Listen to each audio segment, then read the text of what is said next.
Crimson Tide fans wait a long time to witness the Walk of Champions. After all, they've had 17 of those around here. 5 have been orchestrated by Nick Saban, with the hopes of another possibly on the horizon. And along the way, might be able to add another Heisman Trophy to the case as well. Tide goes for their 10th win of the season here at home today.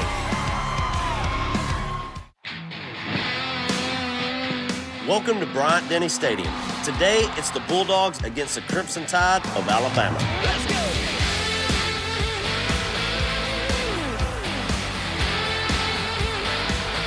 We're just getting warmed up. Montez Sweat!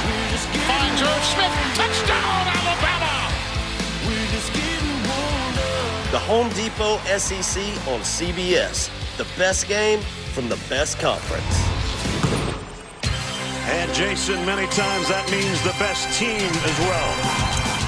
The Home Depot SEC on CBS brings us to title town, Tuscaloosa, Alabama. It is the top-ranked Tide, looking for their 10th win of the year against number 16, Mississippi State, in an SEC West battle here in Tuscaloosa.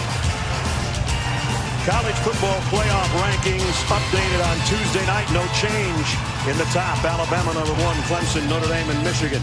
Georgia from the SEC in the 5 spot. LSU didn't fall that far despite being hammered by Alabama at home. Last week, they're still number 7. But in the Dr. Pepper SEC West standings, as you see, Alabama's already clinched. They know that they'll play the Georgia Bulldogs December 1st at Mercedes-Benz Stadium for the SEC crown. But first today, it's the Bulldogs of Mississippi State, ranked number 16. Here comes the top-ranked Tide.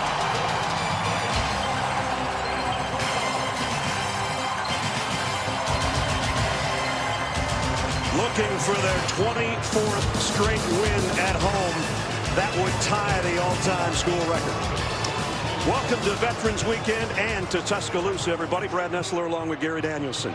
Every week we say, partner, is there anybody that can hang with Alabama? We talked about their high-ranked offense, Tua Tagovailoa, a fleet of receivers, great stable of running backs. They're the number 1 scoring offense in the country. Running out of stuff? Yeah, but what about the other side of the ball? That's not bad either. You bet. And Saturday night, I mean, I think Alabama showed that they got some guys on defense, led by really the player that's led them all year, right in the middle of that defense, Q Williams. He really destroyed the LSU offense all night. They could not block him, which means in this football game, I'm going to start right there. For Mississippi State to have a game, the guys nearest the ball, and Mississippi State has a good one. Elton Jenkins, their center, has to be able to control Williams, or they're not going to be able to move the ball. And Nick Fitzgerald, the way he runs it through the middle, and the passing game goes, the 3 guys right there for Mississippi State have to block Quinnen Williams. Quinnen Williams leads interior defensive lineman and tackles in the SEC. This guy's number 2. Yeah, if he's not the best, Jeffrey Simmons might be. And he has destroyed. He's been a game wrecker for Mississippi State all year. So that means the guys closest to him, Ross Pierce-Baker, the center, one of the veteran offensive linemen we have in this league, and of course, back to Tua. He might not go through the mountain, but he's pretty good at going over the mountain. So we're talking about the guys inside. Now we're going down to the field. The third member of our crew, Jamie Erdahl. Jamie?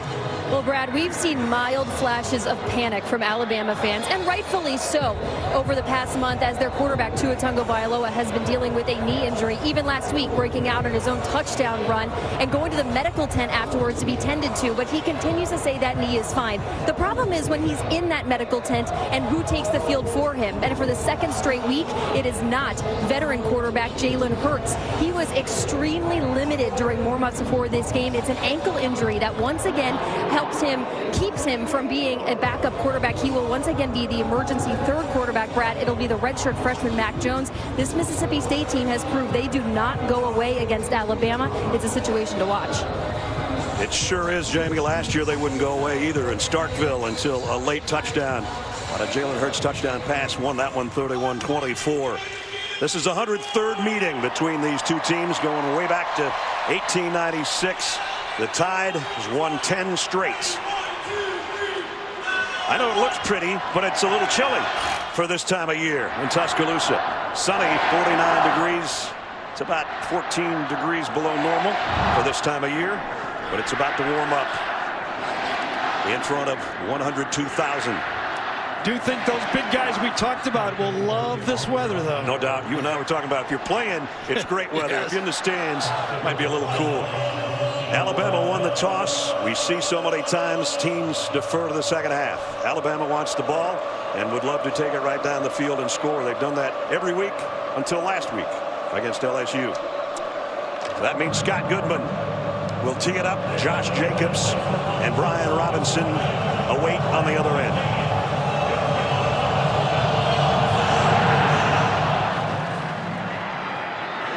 At the goal line, slipping a little bit is Josh Jacobs, but he brings it out.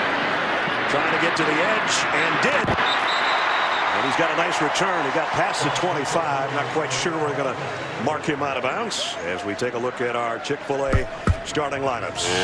And it all starts with number 13. And he has had a remarkable year. First interception was last week against LSU. So there went perfection. Here's the group that joins him. Hale Henches in a 2 tight end set.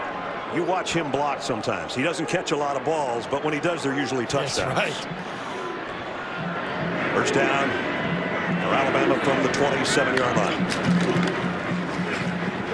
And Tagovailoa in trouble immediately, but he got out of it.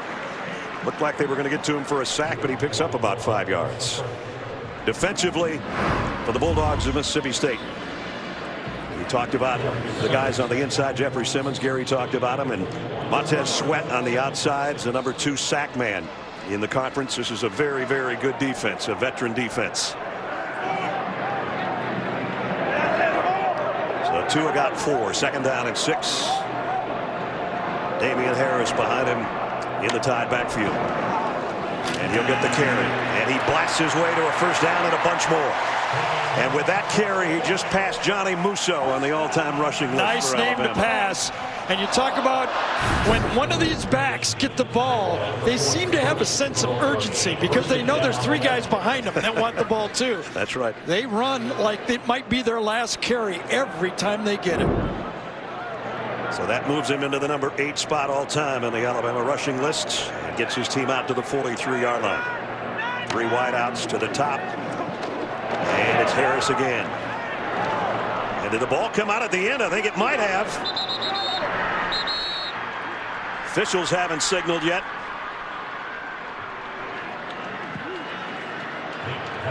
And apparently he was down. And you talk about that winning streak for Alabama at home. It was that Ole Miss game when they had those early turnovers. And was the ball down? I don't know. This might be overturned. Did it come loose before his right knee came down? Willie Gay's the guy that got in there and ripped it out. Should be stopped. Another look at it. If Alabama should try to snap it fast. Oh my! I'm surprised they don't take another look at that. That's a big play for Alabama. Tagovailoa throws out complete. Jerry Jeudy tripped himself up. I thought it was questionable whether his knee was down on that play. To not freeze that, go for it. Joe Moorhead didn't take a timeout, and the replay officials kind of ignored it. Can't tell from that one. I thought the other one, though, you could tell the other look we had, I thought the ball was coming loose before his knee. Take a look at this one. Does the ball come loose? I think it is. You're right. Yes, I do. Very surprised we didn't get a full-time replay on that. Josh Jacobs comes in now, and he's in the Wildcat. Straight ahead. First down, and then some. Big collision at about the 38. First down, Alabama. That's what jumps out at me. When you watch the Alabama running backs, especially the next guy, especially number 8, by the way, when Jacobs gets the ball, it's like, I want to show you guys how good I am. And he has convinced me. And of course, when we talked to Bob Shoop, defensive coordinator for Mississippi State, he was the first guy he talked about, wasn't it? Exactly. Harris back in there as Jacobs went out after the first down run. In the shadows just inside the 38-yard line. And it's Damian Harris. And boy, right now the ground game is really churning it out. I just get the feeling that Mississippi State spent all week going over the blitz, you know, and who's got who, and how Tua likes to throw the slant here. And all of a sudden, wait a second, who are we preparing for here, Coach? Well, Alabama's #1 in just about everything, and Mississippi State's way up there defensively in the national ranks. So something's going to give. So far, it's been Mississippi State's defense giving. But they also got a little bit of a gift, I think, on that Harris fumble. And here's Damian on the carry for the first down. Works it down to the 26. It's almost as if, to me, this Alabama offense, with Mike Locksley, their offensive coordinator, maybe it's right from Nick, has said, you know what? These guys can stop the run. I want to see if you can block them.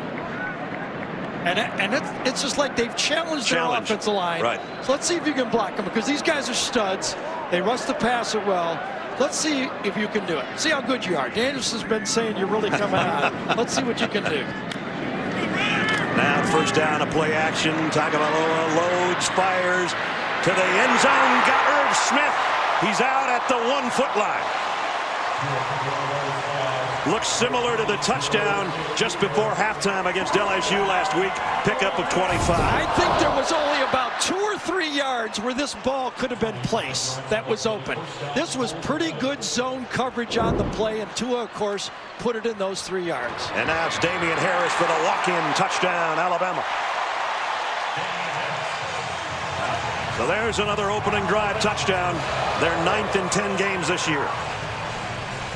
Well, the big break of that drive was the non-call of the fumble, and Alabama made Mississippi pay. Run to the right. We've been talking about how often they run to the left for Alabama, and this time they go to the right behind Will. So it didn't even take 5 minutes for Alabama to score. Bulovas in for the point after. Up and just inside the left upright. 73 yards in 9 plays. First it was Tua with the long ball to Irv Smith. That got him inside the 1. Damian Harris, who did a lot of the damage on the ground, says, I'll take the last 2 feet for my 7th touchdown of the year. And it's 7-0 Alabama. You watch your sports news and highlights straight without the noise. Stream CBS Sports HQ, the all-new 24/7 sports news network. Available on your phone, computer, and connected TV devices. CBS Sports HQ, sports for true fans. Well, it was a 9-play drive, right, Ness? But this one play is the one that Mississippi State would like to have had one more look at it. Did the ball come loose before the knee came down? It's already on his hip right there. Yep. And it's out, and the knee down after that. But they didn't review it. They went on to get another first down. Well, 4 of them on that drive, and then he capped it from a yard out. Well, they might have reviewed it, but they didn't stop the clock and look at maybe every possible angle, because I thought we had a clear look right there. And fair catch taken by Dedrick Thomas, and that'll bring it out to the 25-yard line as we take a look at the Chick-fil-A starting lineups for the Bulldogs of Mississippi State. It all starts with Nick Fitzgerald, the 5th-year senior out of Richmond Hill, Georgia. And look at the numbers this year, and his career numbers are just astonishing, what he's done, especially on the ground, but as well with his right arm. Elton Jenkins, Gary talked about him. He's up for the Remington Trophy as the best center in football. And on the other side, Pierce Baker for Alabama is on that list too. Yes. Well, he's got a good game tape right here to show the NFL scouts, doesn't he? They're big in block 92. He doesn't have to on this play, and it's going to be a yard, and that's it for Raekwon Davis, who makes a stop for Alabama. Raekwon, the big defensive end in the Alabama defense. That looks like this.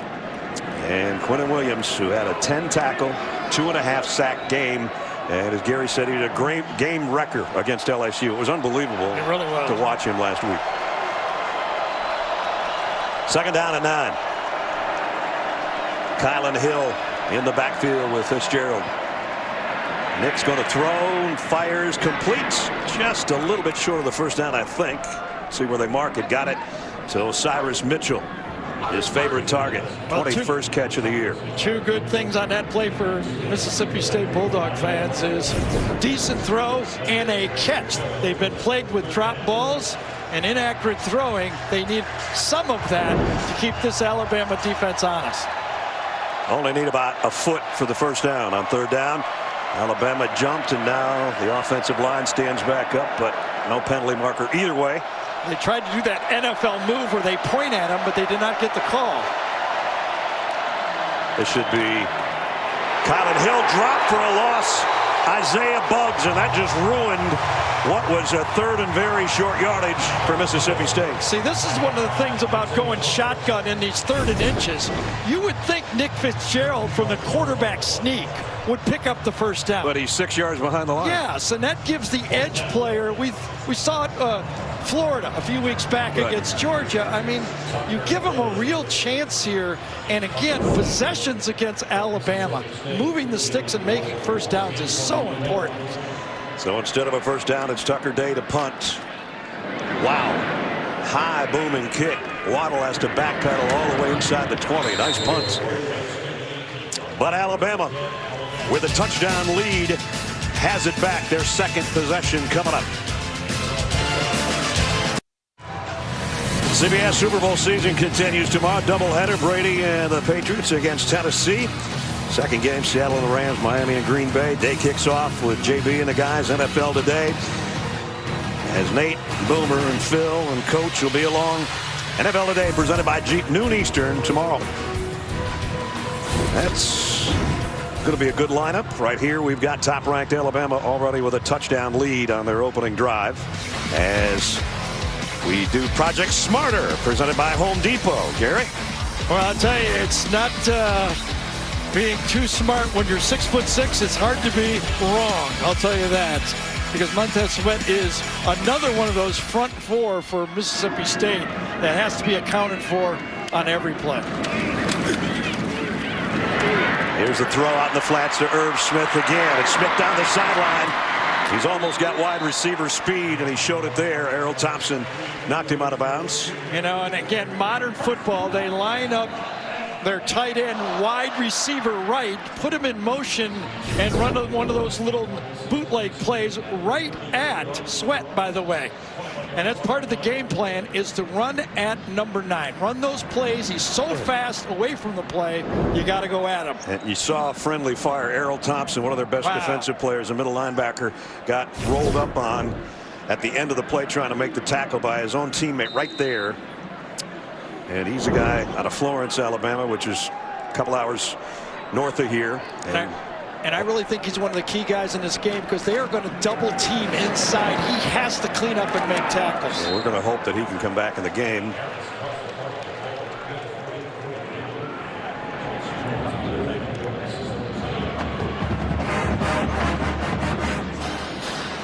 At the 42-yard line, 2nd down.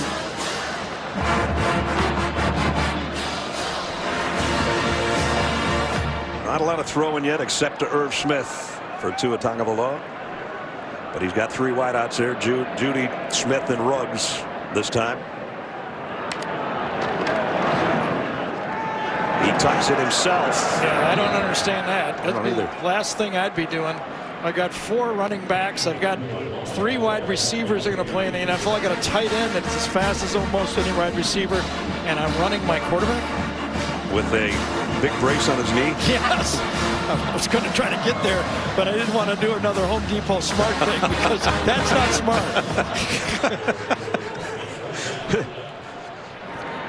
Let's see if they do projects a little smarter here. Yes. On 3rd and 5. They lead the country in 3rd down conversions, as you see at 56+. Here comes a blitz. Tagovailoa, a little dance, and then the throw to the sideline to Waddle. First down.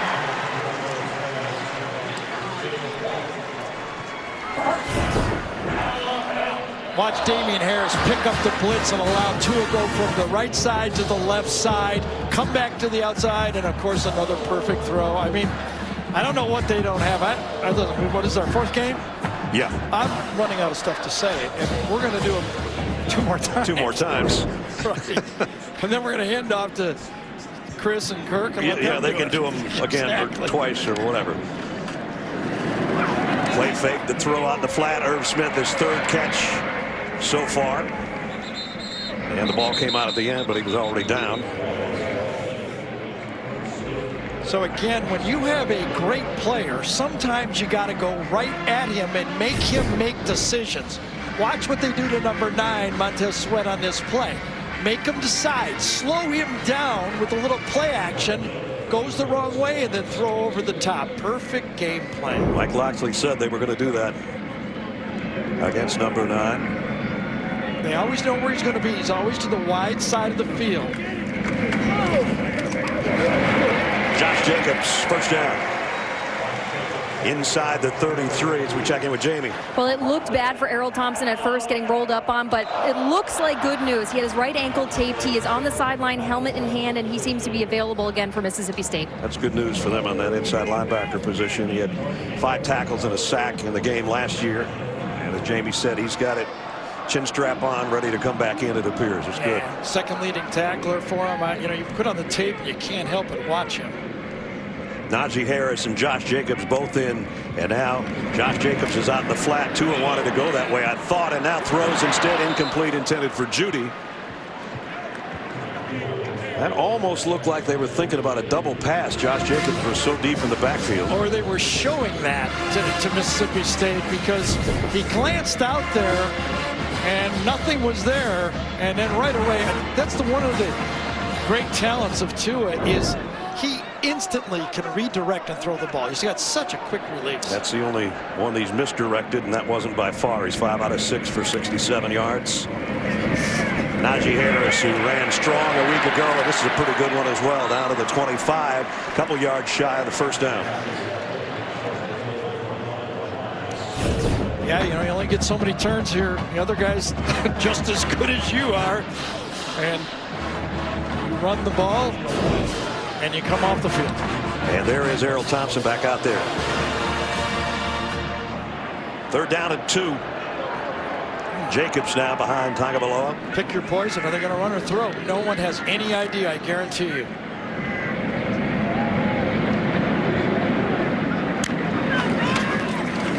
Jacobs, first down. Needed 2 and he got 3. We talked about the stable of running backs this group has. Najee Harris is the leading rusher. Damian's had more carries. Josh comes in and can do it both as a receiver and a runner. And then Brian Robinson, when he gets in there, he doesn't slack off either. And he'd be getting a lot of carries at a lot of other schools. You're right about that. First down at the 22. Blitz coming off the corner. Tagovailoa pulls it out, scrambles around. He's going to run again, and he's going to be at the first down marker. He's got it. Well, maybe just a little bit shy. And the official first ran out there. I thought he had it. We had the pleasure of talking to Tua yesterday, and my biggest impression, he's awful cool on the field, but he's cooler off. He is something. We talked to him about his 44-yard touchdown run last week, and he admitted to Gary what Gary said on the air last week. I was looking for a place to slide. The whole time. Nobody came in there. I had to score. He was turning his head from side to side. He couldn't see anybody. Josh Jacobs on the edge. Oh, big collision. The end of the play with Mark McLaurin, the number 1 tackler at safety. Love this guy. I really love this guy. And at the same play, one of the question marks was whether Deontay Brown would play in this game, and he did, and he led the play around the corner. The Chick-fil-A pylon cam, you see a great look there. And now in a hurry up, it's Jacobs again to the 1. And one of the things this Mississippi State defense has to get used to is they've been stopping everybody. They have to make sure that they don't lose confidence in this football game. You know, you have to keep playing down for down, knowing that this is just a different whole breed of cat you're playing against today. They're the number 1 scoring defense in the conference, number 2 in the country. 7 opponents have scored less than 14 points against them. Alabama is a yard away from having 14 in the first 13 minutes. Jacobs, little juke. Touchdown, Alabama.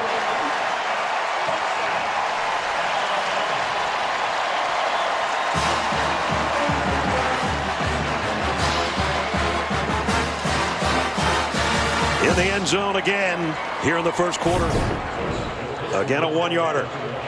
Had to beat one guy, and he did it by himself. Boy, that was close too, wasn't it? Mm-hmm. He stuck the ball over at the last second to get the touchdown. Bullivis in for the point after. Up and good. 2:48 remaining in the first quarter. And already Alabama's got as many points as several other opponents have mustered in an entire game against this Mississippi State defense. 83 yards in 13 plays. Josh Jacobs, 9th rushing touchdown of the year. 14-0 tie. Tonight at 11 Eastern on CBS Sports Network, top bull riders from around the world return to the dirt for another round of PBR World Finals. And tomorrow at 4, you can see who'll raise the golden buckle. The gold buckle as the 2018 champion. Right now, Mississippi State is thinking that they've been bull riding against the running backs. There's another look at the touchdown. I think he did extended, pierced the plane, and remember that line goes all the way up. You don't have to get it on the ground. Just pierces it just right enough there. and reaches it out. Yep, good call. So 2 1-yard touchdowns, actually 2 1-foot touchdowns. One by Harris, one by Jacobs. 14-0, Alabama. And Mississippi State will start again at the 25. I'm pretty sure they were hoping they weren't going to be 2 touchdowns behind by the time they got the football for the second time today. Well, one tough break. The fumble could have been big in this game. Remember Ole Miss, when they knocked off Alabama, was turnovers early in the game. All right, that's over. But the other one was in their own hands. 3rd and very short. They go shotgun. I mean, that just cries for a quarterback sneak with your 245-pound quarterback right there. That's what we were talking about going into the break. They don't give up much to anybody, and they've given up the #1 team in the country 2 touchdowns in the opening 13 minutes.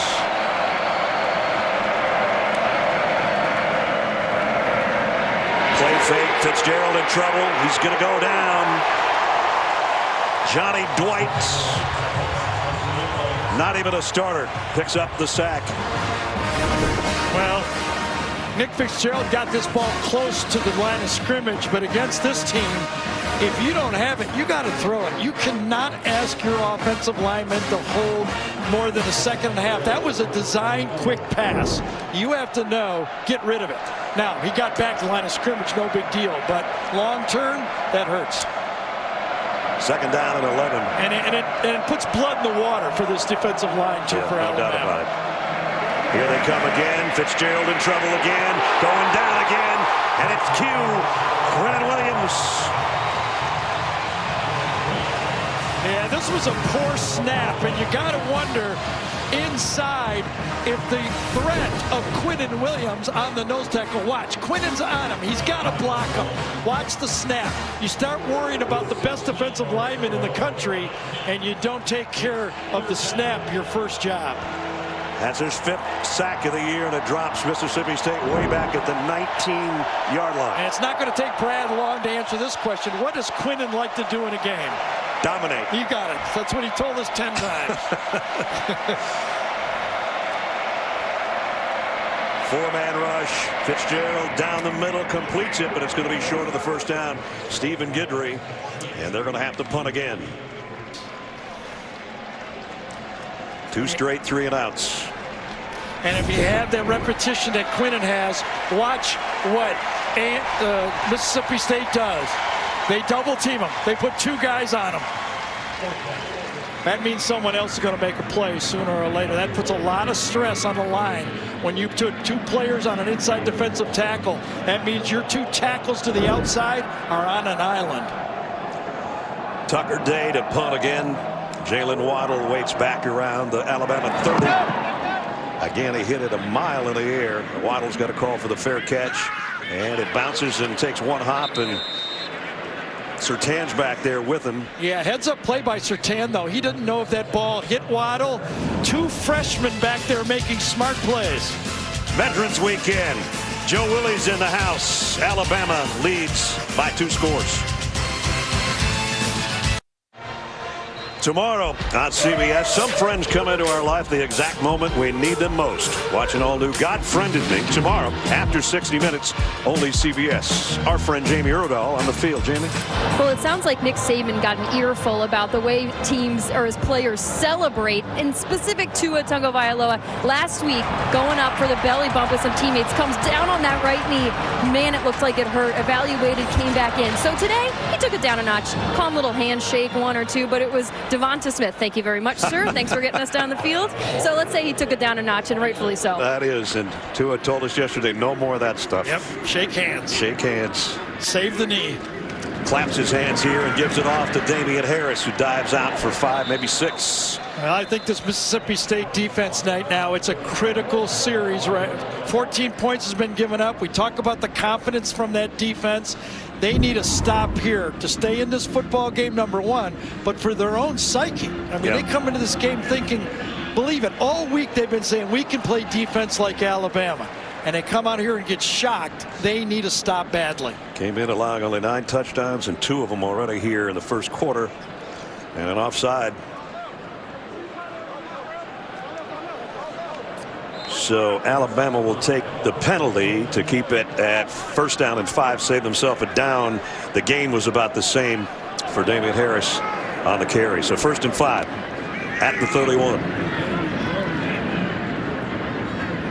Final play of the quarter. Tagovailoa scrambles around, no place to hide, and he's going to get sacked, and that doesn't happen very often. That's only the 7th sack given up by Alabama this year. Yeah, and listen, if Tua takes a sack, you know no one's open, because anything close, he lets it go. No doubt about that. The first quarter belongs to the Crimson Tide. Number 1 team in the country with a couple of touchdowns. They're up 14-0.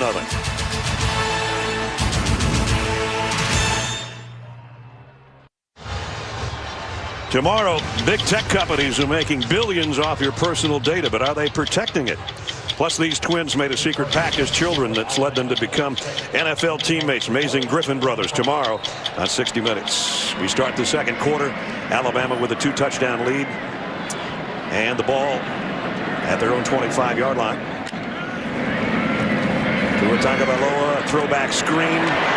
Wide receiver screen, Jerry Jeudy. Jeudy avoids some tacklers and looks like he's got a 1st down. We welcome you back to the booth. Brad and Gary. Jamie's down on the field. So you got one of the best defenses in the country. You look up there to start the second quarter. It's 14. You know, I'm thinking like Alabama's got this. Well, Tua's left-handed, so you got this. They got this, but now they've been just doing this. You know, giving them the business. So when you got this and you do this, that's a good offense. That's a gut punch for sure. Exactly. 1st down. Play fake. Quick throw. Just a little bit in front of Ruggs. Yeah. He was looking for a flag. That was really good coverage, though, by Dantzler, number 3 on that play. It had to be perfect.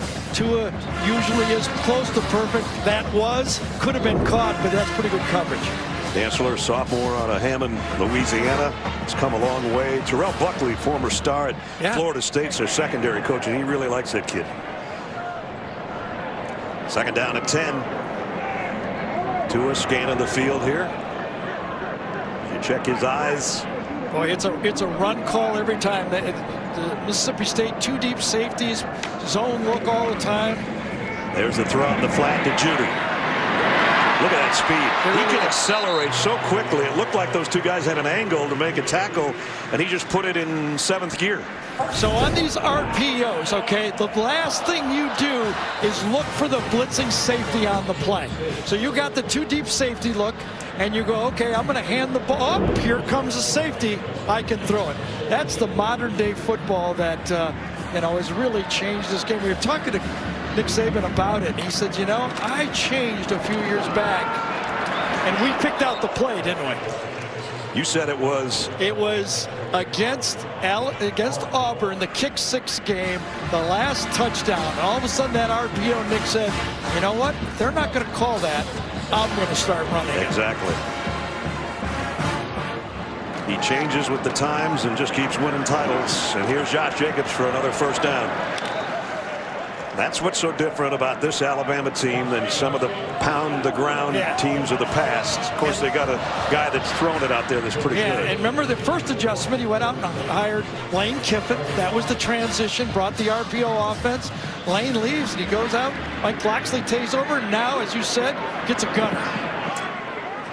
Judy was looking for a flag for a holding, didn't get it. So it brings up second down at 10. Jonathan Abram was back there covering. Jerry Judy's the leading receiver coming in. He had caught 39 passes. We saw him catch one just a moment ago. Yeah, and listen, Judy had a point there. And Jonathan Abram, the senior safety for Mississippi State, grabbed and just slowed him down enough not to get called and make it an incomplete pass. Judy's third in the country in yards per catch. Jacobs tripped up. Nice tackle. Yeah. And it was Cameron Dantzler, the guy we just talked about, the corner.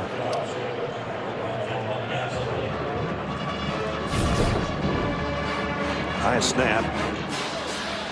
And Jacobs looked like he could make that move, but a nice one to undercut him. And short game will bring up third and long. Which you don't find Alabama in a lot. No, and this is a blitz look usually for Mississippi State. That's the game plan for Bob Shoot. They like to bring one extra player. They line up three. You never know which extra guy is coming. Darrell Shavers joins the wideout group. He's to the top of the screen, but the give is inside to Jacobs. Look at that speed off the edge by Montez Sweat. Yeah. Holy cow. Number 9 looked like he was shot out of a cannon there. Yes. Remember, we showed you his measurables, 6'6", top of the screen right here. Watch him come around, looks at the quarterback and says, nope, somebody else has got the ball. That's why those NFL scouts are drooling at that guy. Came in, he's on the Nagurski, the Ted Hendricks, and the Bednarik Award watch list. Ted Hendricks Awards for Best Defensive End, the other one's for Best Defensive Player, and he showed some of that here, and it forces the first Alabama punt. Well, that was a great timeout by Mississippi State. Timeout, Mississippi State. First time out of the half. They were confused. They didn't know if they had 12 or 11 players out there. They could not make a mistake right there. They just want to get it back on the punt, which they will when we come back.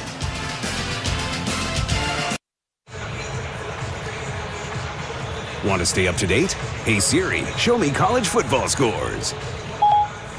Our football score is 14-0 Alabama, but they are set to punt for the first time today. Yeah. Mike Bernier will kick it away.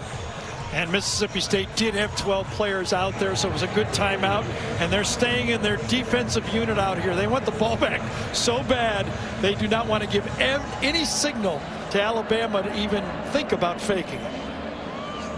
They would have to pick up 7 yards to get a first down, and that'd be all the way down to the 32-yard line. Yeah, and what is it, 31 to 6 plays here? Only 6 plays. Yep, 2 3-and-outs. Here is the punt. They let it go. Alabama's great at this. They wait on the 1-foot line. Surtain, perfect. Everything seems to work. Let's go to Adam Zucker in our New York studios for a Zaxby's update. Zuck. All right, Ness, first game of our doubleheader. Texas A&M fell behind a couple times against Ole Miss, but Travion Williams there to ice it. His 4th career 200-yard game. He had 228 on the Rebels. Aggies clinching bowl eligibility in Jimbo Fisher's first year. Brad and Gary? Good win for the Aggies. Well, the good news is Mississippi State's offense has got it back. The bad news is Nick Fitzgerald is in his own end zone to take the snap. And this isn't a good spot either, because there's 6 more yards they're going to have to make up against that Alabama defense. Well, they got some breathing room. Harris Williams, good run. Yeah, Harris Williams is their tough runner inside. Little different look for him this year. Last year he carried the ball 236 times. Coming into this game, he has 46 carries. That's because he shares it with Kylan Hill. Yep. Had over 1,100 yards on the ground last year. And as Brad told you, more carries from the quarterback, too, Fitzgerald. So second down and 3.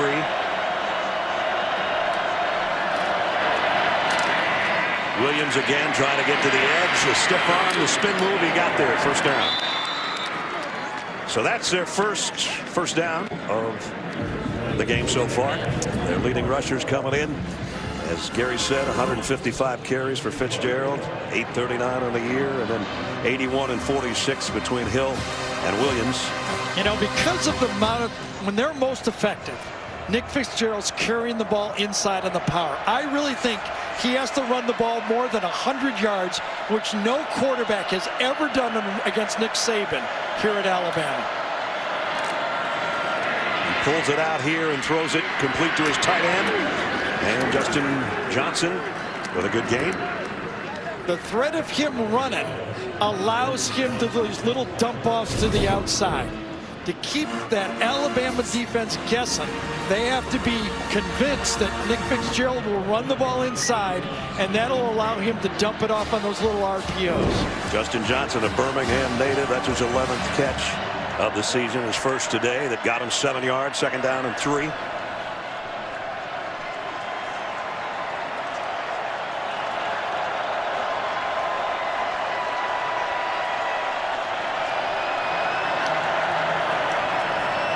Fitzgerald pulls it out, fires, try to get a slant back to Johnson, who's looking for a flag and doesn't get one. And it's 3rd down and 3. Again, remember, Nick Fitzgerald is deciding during the play whether he wants to attempt the pass or run the ball. And on this one, I thought for a second there that there might be 2 different guys that could intercept that ball. I think Dylan Moses just got a finger on that and changed the trajectory of that ball. Or Deontay Thompson might have had a chance on getting it. Right. 3rd down and 3. He moves Williams to the other side and then dropped the snap. And so much for that drive. Yeah, he was not expecting the snap. The snap was earlier than he called for. He's trying to move the running back. I think the center sees the motion back there and believes it's the quarterback moving his foot and snaps it too early. See, he just sees legs moving. Fitzgerald has no idea the ball's coming. So they got 1 first down out of that. Got out of their own goal line, basically, before they have to kick again.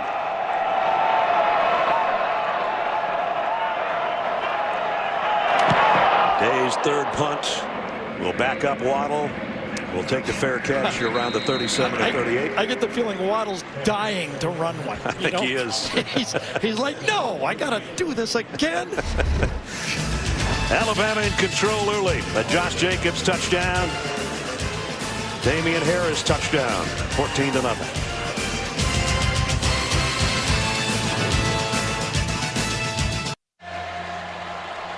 Let's test your knowledge with today's Aflac trivia question, which is, who was the last Mississippi State head coach to defeat Alabama in his first season?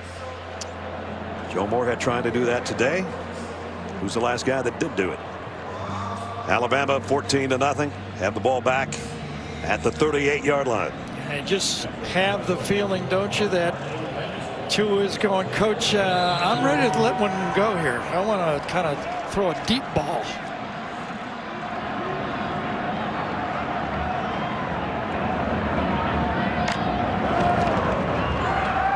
Oh, I think he might have wanted to, and now he will. Going long, jump ball out there, incomplete. Yeah, they wanted to go deep, no doubt about it. Flag down, Waddle the intended receiver. And Chris Rayford's going to be called for pass interference. Waddle's coming back. I haven't been able to run a punt back, but they let me go deep on one, so all's even. You could feel it, but inside, pressure from pass interference, defense number 24. 15-yard penalty from the previous spot.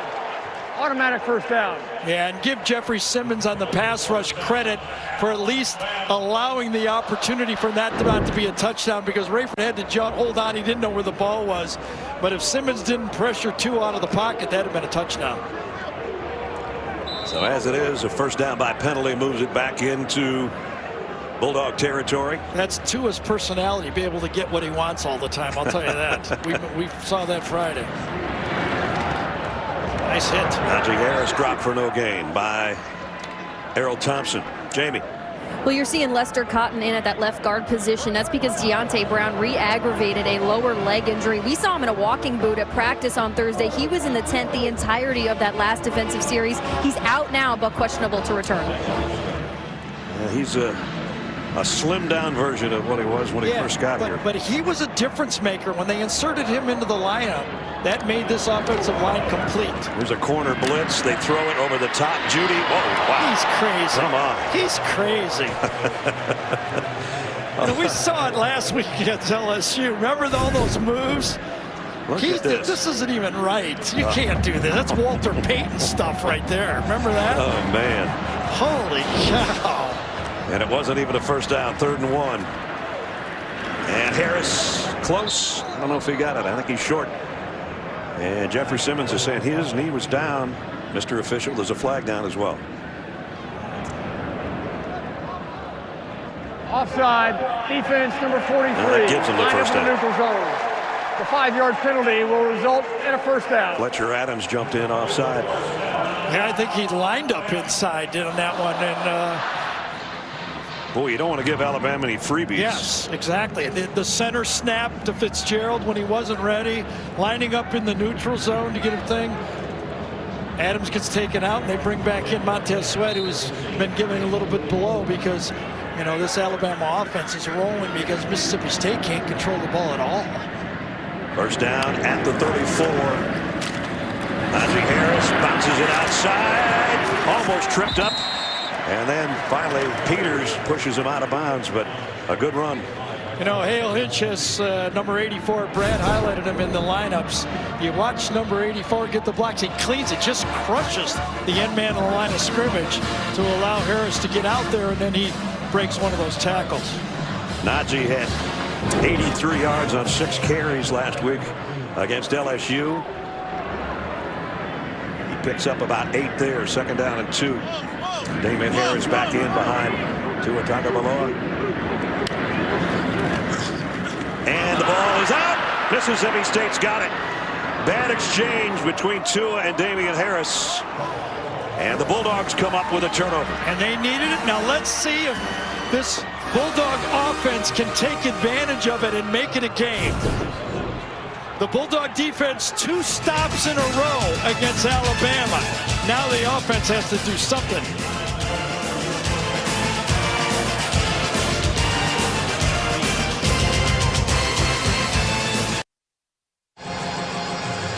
Tuesday on CBS, one agent will face his greatest test. Don't miss an exciting new FBI Tuesday after NCIS, only CBS. Joe Moorhead said he was going to stop protecting his quarterback and just call the game and let it happen the way it is. You cannot protect your quarterback and beat this Alabama defense. About 3 weeks ago, he said the offense is mine to fix, and I'm going to fix it. And they've been playing a lot better, especially Nick Fitzgerald, the last 2 or 3 weeks, but they've got to get something going here before halftime. Fitzgerald, quarterback draw, looking for a block, only got about a yard. Guess who? And guess who? Yes, guess who? It's not hard to guess. It's incredible how he can get around blocks at his size. He slips them. Listen, he's going against a veteran offensive line here. And inside, he hits and just throws the man away. That's a big guy. A junior, Darrell Williams, number 73, trying to block Q and having no luck. 2nd down and 9. Hill, flea flicker back to Fitzgerald. Look out from behind, and down he goes. Christian Miller and LeBron Ray combine on the sack. You know, he had a guy deep to throw to, but he did not have the time. You do the flea flicker, you expect maybe you get it. Down the middle of the field, he had a throw, but it had to be almost a guess throw, right down the middle, right there. He had it, but you got to let it go. Just let it go and trust it. It looked like Nick looked to his left instead of down the middle. It was Dedrick Thomas who had a step back there in the Alabama secondary. Instead, it's a loss of 9, and it's 3rd down and 18. Great call on 2nd down, and Moorhead gets nothing out of it.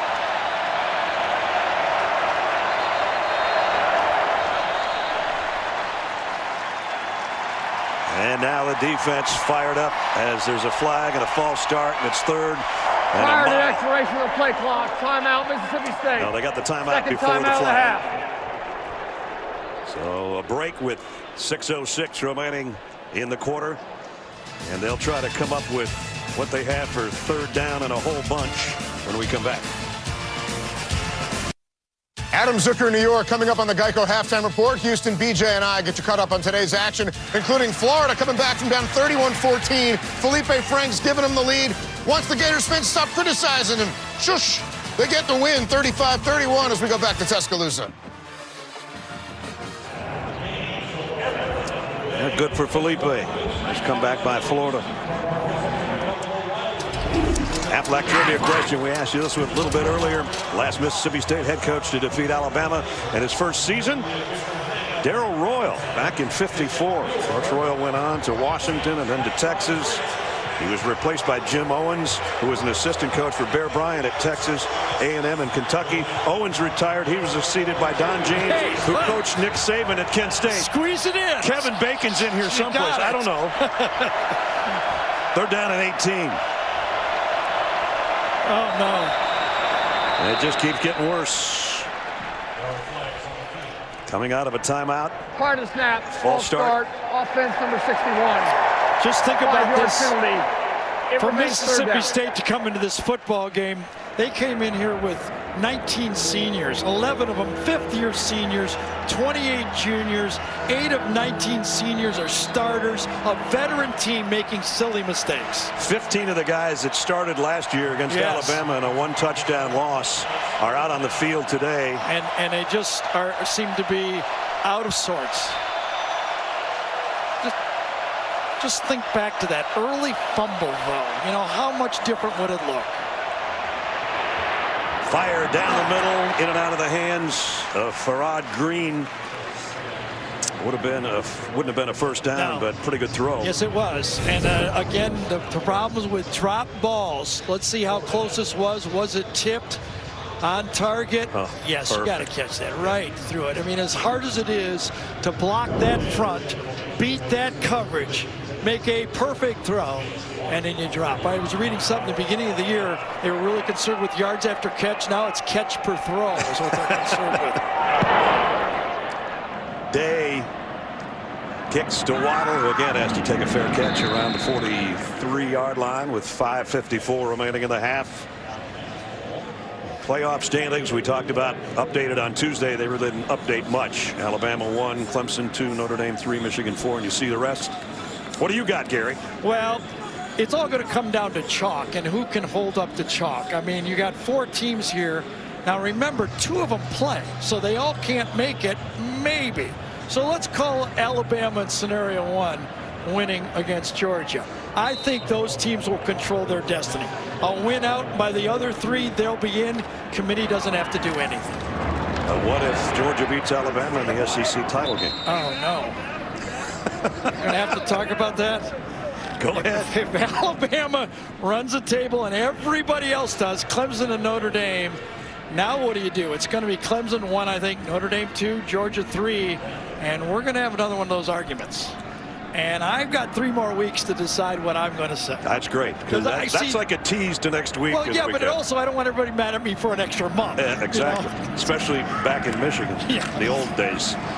Tagovailoa down the middle, tipped, incomplete, intended for Ruggs. And a wide open throw, and that time, one of the few times you'll see an inaccurate throw from Tua. Well, last week against LSU, he was only 60%, so he proved he was human. And this one, you're right, he usually hits this in stride. It's behind Ruggs. Yeah, he really anticipated that throw. You never know. I mean, we have no idea. Did Ruggs take an extra step on the route?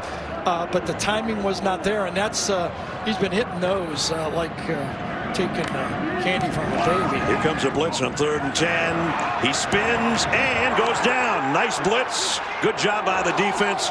Willie Gay and Montez Sweat there. Well, you can see that against high-level pass rush, 3rd down's not easy for any college defense. I mean, this offensive line has been having a great second half of the year, but against these studs and Montez Sweat, he came inside and just creased them, and there's nothing that Tua could do to get out of that pass rush. Impressive athletes for this Bulldog defense. No doubt about it. He's got over 20 sacks in the last 2 years. Forces a punt. But, you know, Ness, as we watch it, it drops the punt. Dedrick Thomas. Jeez. Alabama's got it. You work so hard to get ball back, and you give it back to Alabama.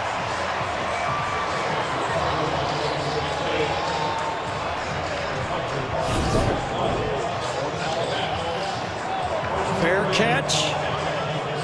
Plenty of room. Right through his hands. Yep. The Alabama defender gets out of the way and allows him for the catch, and another huge mistake, and this one could be deadly for the Bulldogs. Alabama's too good to give them extra chances.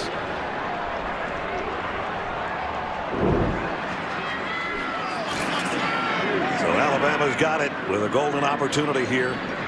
First lost fumble of the season. They were best in the country. The only one that had a goose egg in that category, and that just went by the boards. Alabama at 27. Hand off Jacobs, and Jacobs ripped down by Simmons, the nose man. I'll tell you, Simmons and Sweat are as advertised. Yeah, they're right. I'll tell you what, big guy inside, just making plays. Try to block him. Two guys try to block him, and Leatherwood couldn't handle him at all. No. Too quick, way too quick. We talked about Quentin Williams of Alabama as far as an interior defensive lineman, led the SEC in tackles. Simmons was number 2, and you can see why. Play fake. Tagovailoa. First down to Irv Smith. Looked like they were going to get to him again, and he just hung in there and rips one to number 82. Yeah, see, before the snap, here's the thing. When Tua knows where the ball's going before the snap, he's got a matchup with his tight end who, as Ness told you, he's like a wide receiver. Once he gets in the open field, he's matched up against McLaren, number 41, was a safety. Tua's going, all right, I got the guy, and I know where I'm going with the ball. 200 yards plus now in offense for Alabama. Tagovailoa flares it out to Jacobs on the run. Jacobs, touchdown, Alabama.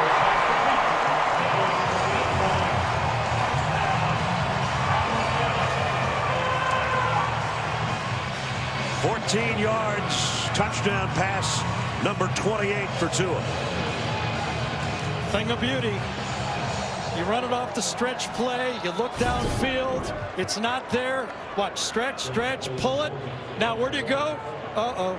Nobody's covering the back. That's my check down. I do as coach tells me, and I get a touchdown pass out of it. First touchdown reception of the year for Josh Jacobs.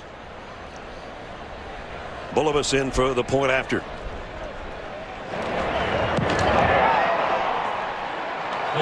Boy, tell you. 24th scoring drive this season where Alabama didn't have a third down play during the drive. They didn't need one. 27 yards in 3 plays after the drop punts. Josh Jacobs touchdown, 21-0 tie.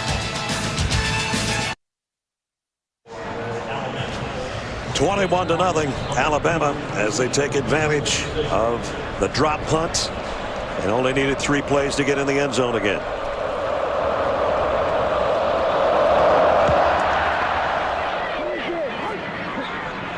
And they'll bring it out to the 25. Monday on CBS, Magnum takes on 3 gangsters in a Hawaiian standoff. New Magnum PI Monday at 9, 8 Central, only CBS. Brad Nessler, Gary Danielson, Jamie Erdahl, and our CBS crew here in Tuscaloosa. How deflating must that be for Mississippi State? Remember, they got the sack on Tua. Their defense is alive. It's a 14-0 game. They're going to get the ball back, and they give it right back to Alabama. Speaking of Hawaii 5-0, Tua now 28 touchdowns and 1 interception. We asked him if they missed home. He said, yeah, I still got a lot of family there. Of course, his parents and his brother and sister are here. His little brother is a quarterback at Alabaster High School in Alabama and is a commit to the Tide for the future. Although we saw him on the field at LSU last week, and you asked him, what'd your parents think, or what'd you think of your little brother being out there with Ed Orgeron? And he said, I don't know. I didn't ask him. Right? He was like, he goes, that's my brother. I don't know. All right, he's good. He can do what he wants. Yeah. 3:16 remaining in the first half.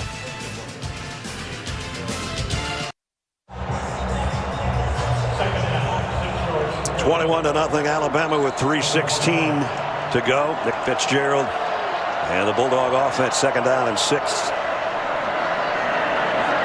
Kylan Hill with him in the backfield. He's going to pitch it to him, and Hill broke 1 tackle. And made something out of nothing, and he's still running with it. Down the sideline. I don't know how he came out of that pile, but a big run for Colin Hill. Well, he's been struggling and missing time with his hamstring injury. Looks pretty good right now. Anthony Jennings, I thought, had him bottled up and done. And I think the rest of the Alabama defense thought he was bottled up and done, but he wasn't. 38 yards later, finally run out of bounds and just kind of ran out of real estate. Surtain was the closest guy to him. I mean, it looked like tackle for a loss, and all of a sudden he's running down the sideline. All the way to the 33-yard line. So some life for the Bulldog offense. Let's see if they can keep it rolling and get points here in the final 2.5 of the half. Fitzgerald, he's going to go down for a loss. Anthony Jennings didn't miss that tackle. You know, watching Alabama practice, they actually had 2 running backs at quarterback for the scout team running the attack. We talked about that no quarterback. I mean, think about it. Tebow, Cam Newton. I mean, there have been some names that have played against Nick Marshall. Never gained. Johnny Manziel never gained 100 yards rushing against a Nick Saban Alabama defense. They were geared up to start number 7 and they running have the ball, and they have. Second down at 12. Fitzgerald wants to throw.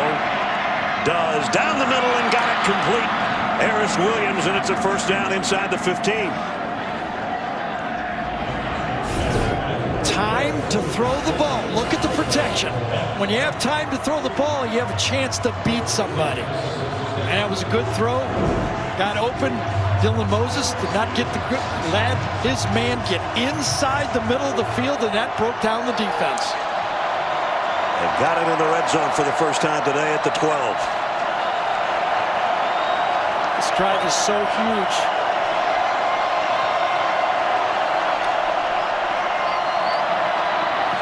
Fitzgerald dropped at the line of scrimmage. It was Isaiah Buggs who forced it inside. Just think about this. They're taking time off the clock. They're getting out of the half. They get the ball to start the second half. They've only got 1 timeout left. Remember, they had to use a couple. One time with 12 guys on the field. So they got to hurry. As you saw Coach Moorhead do, let's go, guys. And they are wasting time right now. Fitzgerald out in the flat has got a man, and this should be a touchdown. Did he get there? Flag down. Boy, I thought he scored. You know, look, he extended the ball over the line. I'm still waiting for, I guess they put it at the 1. During the run, blocking the back. Offense number 2. Doesn't matter. 10-yard penalty from spot of foul. Repeat second down. Kendrick Thomas, who dropped the punt earlier, now he's got a... And then he tries to put his hands up because he knew he was going to get caught, as if he didn't do it. Let's take a look and see how egregious it is. Number 2 at the top, middle of the screen right there. We got you. Oh, no man, way. He did not even touch him. And that's a touchdown, too. It is. Holy cow. Oh, man. He's right. He's absolutely right. The second big call that has gone against the Bulldogs. Man.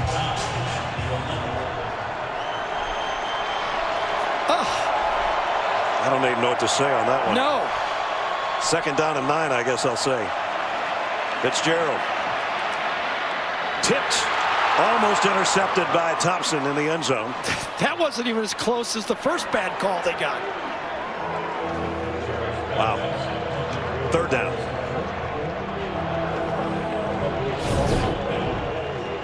One more look at the last one. Tipped ball. Defended by Carter, number 5 that time. I got to believe Mississippi State is stunned. And when they watch the tapes, they're going to be more than stunned. They're going to be upset. Third and 9. You got to go forward, though. You can't look back.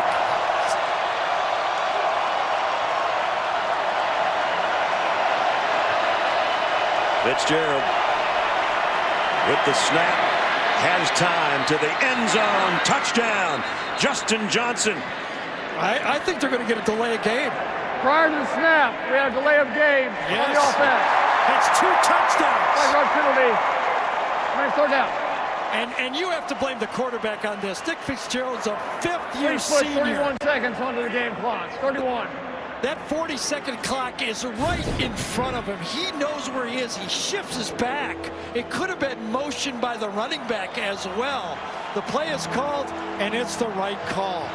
Joe Moorhead too late with the timeout, but that's the job of the quarterback. That's not a rookie quarterback. That's a fifth-year senior that you're depending on to not make that mistake. Instead of in the end zone, they're back at the 16-yard line with a 3rd and 14. Alabama has busted 2 coverages, and they've got away with both of them. Here comes everybody. Fitzgerald not going to get away. The blitz came. Jared Maiden from the secondary, and it's 4th down. Well, Mack Wilson timed it out perfectly, and Ness told you they brought everybody.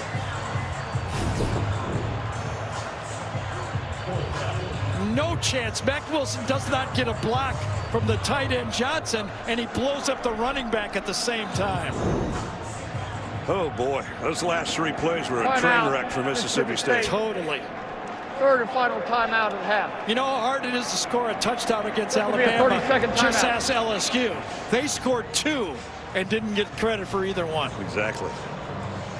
And that's 4th down and 22. Coming up on the Geico halftime report, Adam, BJ, and Houston Nutt will get you caught up on a busy day in college football. It's all coming up in the Geico halftime report, which is just seconds away. We'll see what Joe Moorhead, he's fired up. And I don't blame him. They're going to go back and look at what should have been a touchdown and instead ended up with a penalty. Timed it out. Well, see, the whole team was moving on the play except for the center. It looked like the center was delayed. It could have been illegal procedure. I tell you, the officials and replay are having a rough game. Watch from pylon cam. Number 2 never touches. Never touches him. And then the dive to the end zone. That was called a block in the back and takes away a touchdown. I know Mississippi State is struggling, but so is the officials. Jace Christman is in to try a 41-yard field goal to get something on the board for the Bulldogs. And it's wide left. Can you have 4 worse plays in a row? I'm not sure. No, you are sure. Otherwise, I guess I wouldn't have said it, huh? Wow. Could have been, should have been, 21-7. Could have been, should have been, and wasn't. They even missed a field goal. That's the end of the first half. Score, Alabama 21, Mississippi State nothing. For Jamie's halftime interview with Coach Saban, go to Twitter at SEC on CBS. But right now, we go to Adam Zucker in our New York studio. All right, Ness, maybe another shutout brewing here. Thank you. Coming up on the Geico halftime report, Houston, BJ, and I will show you how the Gators and Aggies pulled off come-from-behind victories earlier today after this word from your local station. At the break, top-ranked Alabama at home leading 21-0 over the Bulldogs of Mississippi State. And now, a taste of tradition presented by Sonic. Here's Jamie. Brad, your good friend Eli Gold is celebrating his 30th season as the voice of the Crimson Tide. Born in Brooklyn, New York, Eli's life trajectory has taken him from the streets of Kings County to the kings of college football. In fact, Eli grew up listening to Alabama alumnus and former radio voice of the Tide, Mel Allen, called New York Yankees games. Now, as an inductee in the Alabama Sports Hall of Fame, Eli has made his own mark on this legendary program. Eli, all of us here at the SEC on CBS wish you congratulations on a remarkable career. Long may it continue. My good friend, longtime friend, Eli Gold. He only wears one of those national championship rings. The other ones are in the Alabama Sports Hall of Fame. Doesn't want too much jewelry around. 21-0, halftime.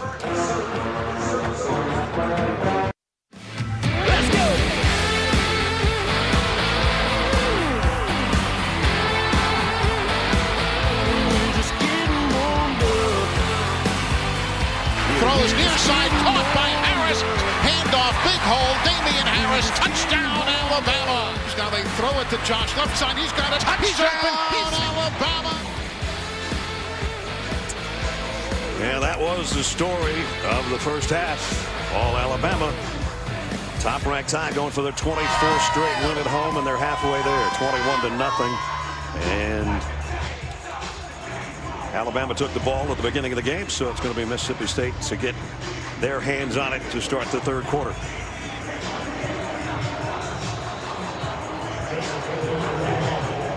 Edric Thomas back deep. Bulovas to open the third quarter with a kickoff. And this one is going to go out of bounds, so they're going to get good field position at the 35-yard line to start things off and the third quarter. We welcome you back. Brad Nessler, Gary Danielson, Jamie's down on the field. I don't think I've ever seen anything like that last minute. Mississippi State had their chances and looked like they were going to get a touchdown, and still 0 on the scoreboard. Scored 2 touchdowns and it came over with nothing. That's a tough locker room to go in there. When Jamie was talking to Joe Moorhead, you know, he's looking at her and thinking, I just had to go try to sell this second half to my team. Right. And he sold the fact that we moved the ball a little. Not now. They only had 85 yards total offense in the first half, so they got a long way to go. But that's deflating. You play that good of football and it doesn't work out. He's got to go pick the spirits up of his team. And now let's see if this offense can help him in this football game. And frankly, I think Alabama just played average in the first half compared to what we've seen at times. Here's Fitzgerald. And a pickup of about 3 as we check in with Jamie. Well, we also wanted to clarify with Mississippi State head coach Joe Moorhead about that decision to not challenge the Alabama fumble early in the game. He said, we have guys in the booth too. They saw that his knee was down. After that play at the end, a drive at the end of the game, he was happy about how they moved the ball, but disappointed with the points not put on the board. We heard he was the hottest he's ever been in the locker room, but when we got to him, he just seemed frustrated and wanted to get the second half started. Well, with all due respect to Joe, I don't agree with him that wasn't a fumble. The guys in the booth let him down. They were wrong. His assistants let him down. And here's a drop ball. Edric Thomas, who dropped a punt earlier that led to an Alabama touchdown. Can't control that one. First half game trends. Tua was just, average, I thought. I mean, he didn't have to be much else. Well, this is a pretty good defense he's going against. And Nick Fitzgerald is finding out that the 916 yards he put up the last 2 weeks isn't as easy against this Alabama defense. And there you see it. A proud defense giving up 21 points. The most they've given up this year was in a loss to Kentucky, and that was 28. And Alabama's got 21 as we start the third quarter. Third down and 7.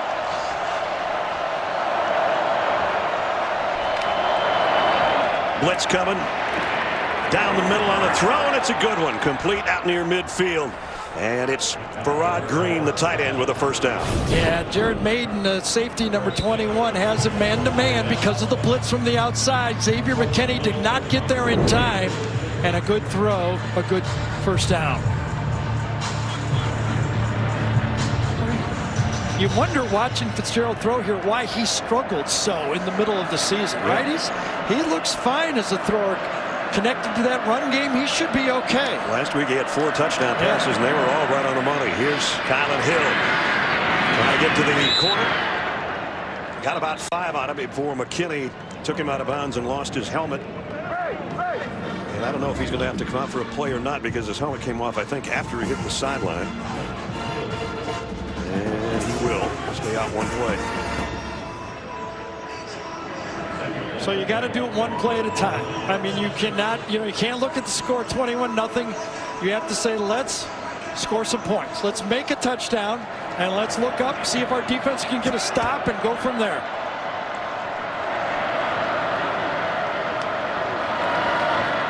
Hill hit immediately when he got the handoff. And that's the Q-inator. Oh my gosh! He almost could have taken the handoff. Now remember, he is going through a veteran offensive line here. Right around Jenkins. I mean, that's a highly thought of center. And he went around him like he was a high school football player right there. How about that quickness? He's a different cat. Yes, he is. Third down and 10. Fitzgerald has time. Fires in and out of the hands of his intended receiver, the other tight end, Justin Johnson. And Xavier McKinney, who took off one play because of the helmet situation, back out there to make that one. You know, when you watch Quentin Williams make a play like that, you elevate him into Aaron Donald type stats. Exactly. Right? I mean, you got scouts looking at that and going, my goodness, if he's available, I got to have that. He can play for me.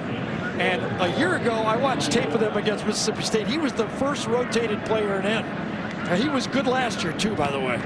He just was playing behind some pretty good guys. Yes. And the ball goes out of bounds.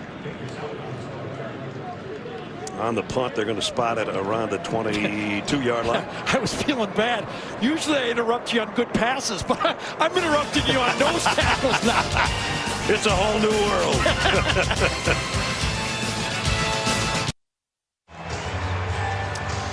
Rocket Mortgage by Quicken Loans brings you to today's scholar athlete. Stuart Reese, Mississippi State, wants to be a doctor, kinesiology major.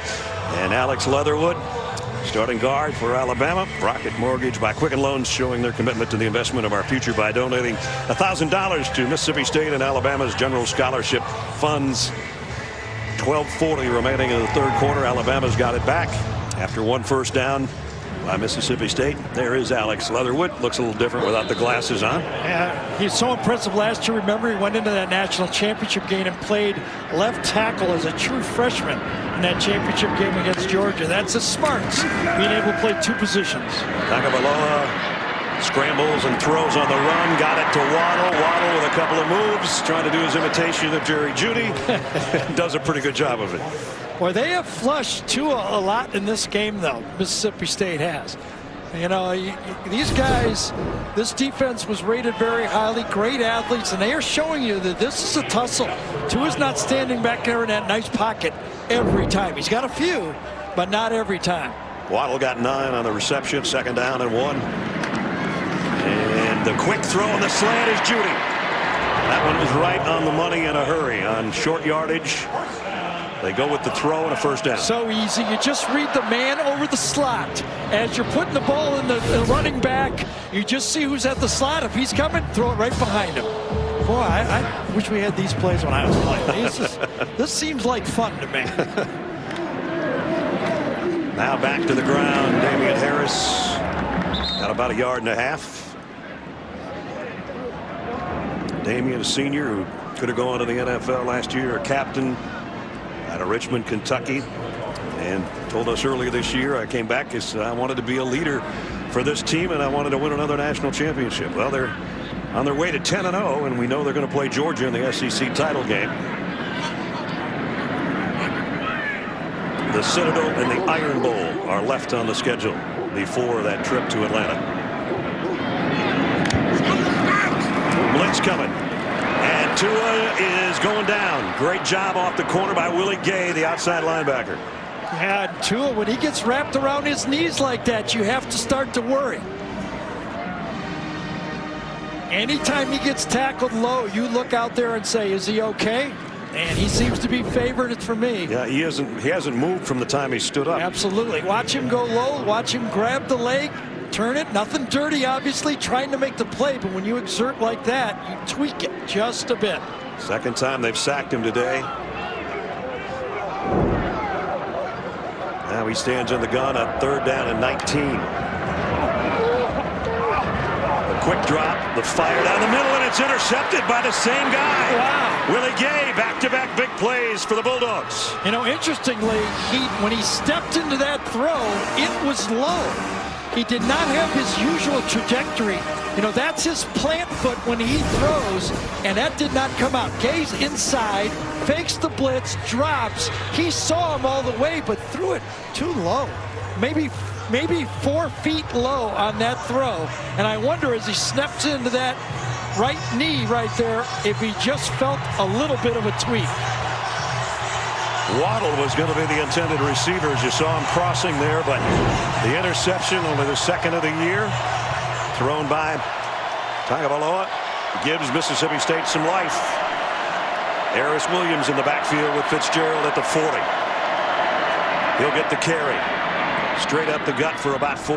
That was Great sequence for the Bulldog defense that time. A sack from the edge, then they fake the blitz and drop into the passing lane and get one.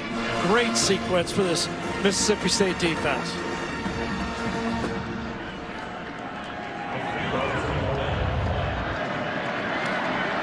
Only 2 interceptions this year, thrown by Tua, and we've seen them both last week and this week.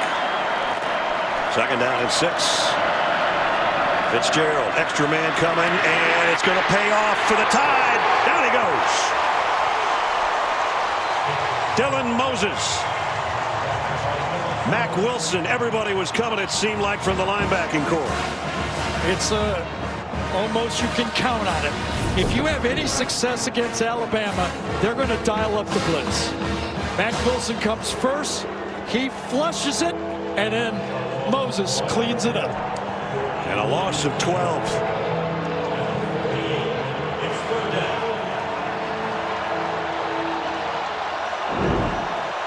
Third and 18. Mississippi State trying not to blow another opportunity following a turnover. Fitzgerald. Late throw to the sideline to the tight end. He's not going to be anywhere near a first down. Yeah, but is he close enough to go for it? They did pick up enough yardage now. Down 21-0. You got to think about going on 4th down. Looks like you're right. Fitzgerald stays out there. And if I was Mississippi State, I'd make sure I know who to block on the blitz here. Or who my hot receiver is. Because I pretty much think they're coming. And somebody get 92 while you're at it. Yes. There's a lot of complications here, isn't there? There is. 4th down and 7. They are 4 for 12 on 4th down conversions this year. Here comes Carter. Oh, man.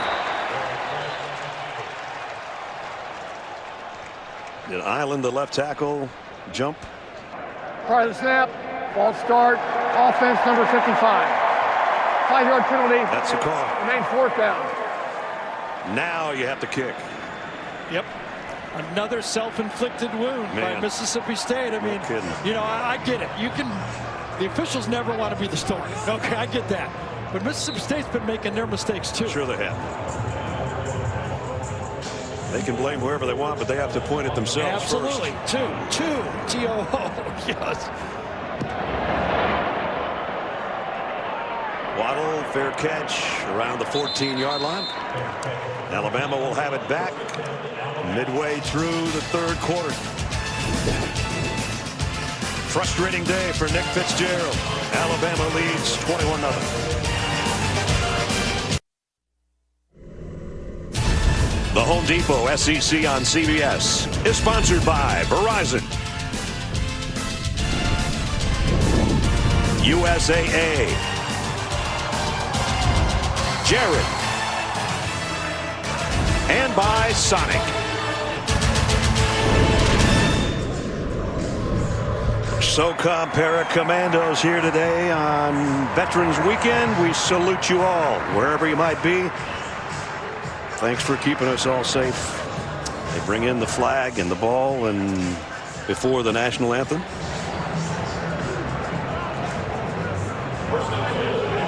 So we saw a little pass rush, got 2 off his game a little bit. We always talk about the great quarterbacks. How do you stop them? They all are stopped about the same way. Put a pass rush on them. So the ground game is Jacobs for 2. And we got an update, Ford update with Adam Zucker on New York studios. All right, Ness, 5-4 Northwestern could clinch the Big Ten West today, and this is Isaiah Bowser going right through the Iowa defense to put the Cats on top. A Northwestern win and a Purdue loss would give them the West. Oilers are trailing Minnesota 27-3, guys. Wow. Big action in the Big Ten. Here in the SEC West, Tua Tagovailoa throws wide side, completes it to Devontae Smith, and he's got first down. Yeah, and that defense, and again, a zone blitz by Mississippi State. They forced the ball where they wanted. They wanted the longest throw to the wide side of the field, and Tua put it right on the target for a first down. I think you're going to continue to see pressure from Bob Shoop's defense. It's been successful, and that allows Montez Sweat and Jeffrey Simmons inside to get one-on-one blocking and make an impact as well. You look at those numbers for Tua, and you think, well, for a college quarterback, that's pretty good. That's so pedestrian for him. It's unbelievable. But we still have a lot of football left. Jacobs got tagged pretty hard after he picked up about 3. Does feel like the Mississippi State defense has got the feel of the game. Yeah. They feel like they're in it now. They're not getting gashed for big runs. The passes are happening in front of them. It looks like a normal defensive stand for Mississippi State. They were shocked early. Just did for the tempo and Tua the way he came out running and throwing the ball. 2nd down and 7. Irv Smith, the slot man on the right. Tagovailoa wants to throw it across the middle and into some traffic intended for Judy, and it was Willie Gay again that was right in the way. Yeah, it was one of those tunnel screens. They hit one earlier in the game. Texas A&M was very successful against Mississippi State running these screens. You see the linemen let everybody go, but this time a little pressure from the backside. And you're right. You know, the guy we're calling the most is Willie Gay here. Yeah. I tell you, he's having a good football game. 3 out of 6 on 3rd down conversions after coming in 56% on the year to lead the nation. And here's another one, 3rd down and 7. Judy in motion in tight on the right-hand side as Tagovailoa throws back the other way to Smith. And Irv trying to stretch it out. Boy, got it within a yard. And a great job that time by C.J. Morgan, following him from behind and wrapping him up, not diving and clipping his legs or anything. Morgan, watch his arms coming around. He knows it's close for a 1st down. Got him man-to-man. Now make the tackle, wrap him up, and pull him backwards. Good defense. And forces a punt. Dedrick Thomas is just thinking, I got to hold on to this one. He was called for the penalty that was a phantom penalty that took away a touchdown. He dropped a punt earlier. He's getting everybody out of the way here. It's nothing but crimson jerseys around as he backpedals, and it'll roll dead around the 33-yard line. 5:34 remaining. Alabama trying to stretch their winning streak like Irv Smith's reach to 24 at home. Adam Zucker, New York. We gave you the picture in the Big Ten West. How about the ACC Coastal? Darren Hall, 229 yards last week. He has 186 on 7 carries against Virginia Tech. It's 38-15 Panthers, and they'll go a full game up in the Coastal with a win here. Brad, Gary, Jamie.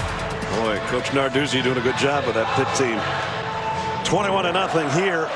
5.5 to go in the 3rd quarter. Mississippi State with the ball back now. If their offense can get something going, every time it seems like they get in Alabama territory, they either self-destruct or Alabama comes up with a sack. 1st down at the 33. It gives to Kylan Hill. Defensive line of Alabama has been something else. Yeah, this thing has been rebuilt this last couple of years. More athletic, more movement, not as much two-gap. By the way, the old style was pretty good too. Yeah, it was. But now they're making more plays in the backfield. More aggressive, athletic guys up there are producing the type of negative plays that this Alabama defense really makes you pay with.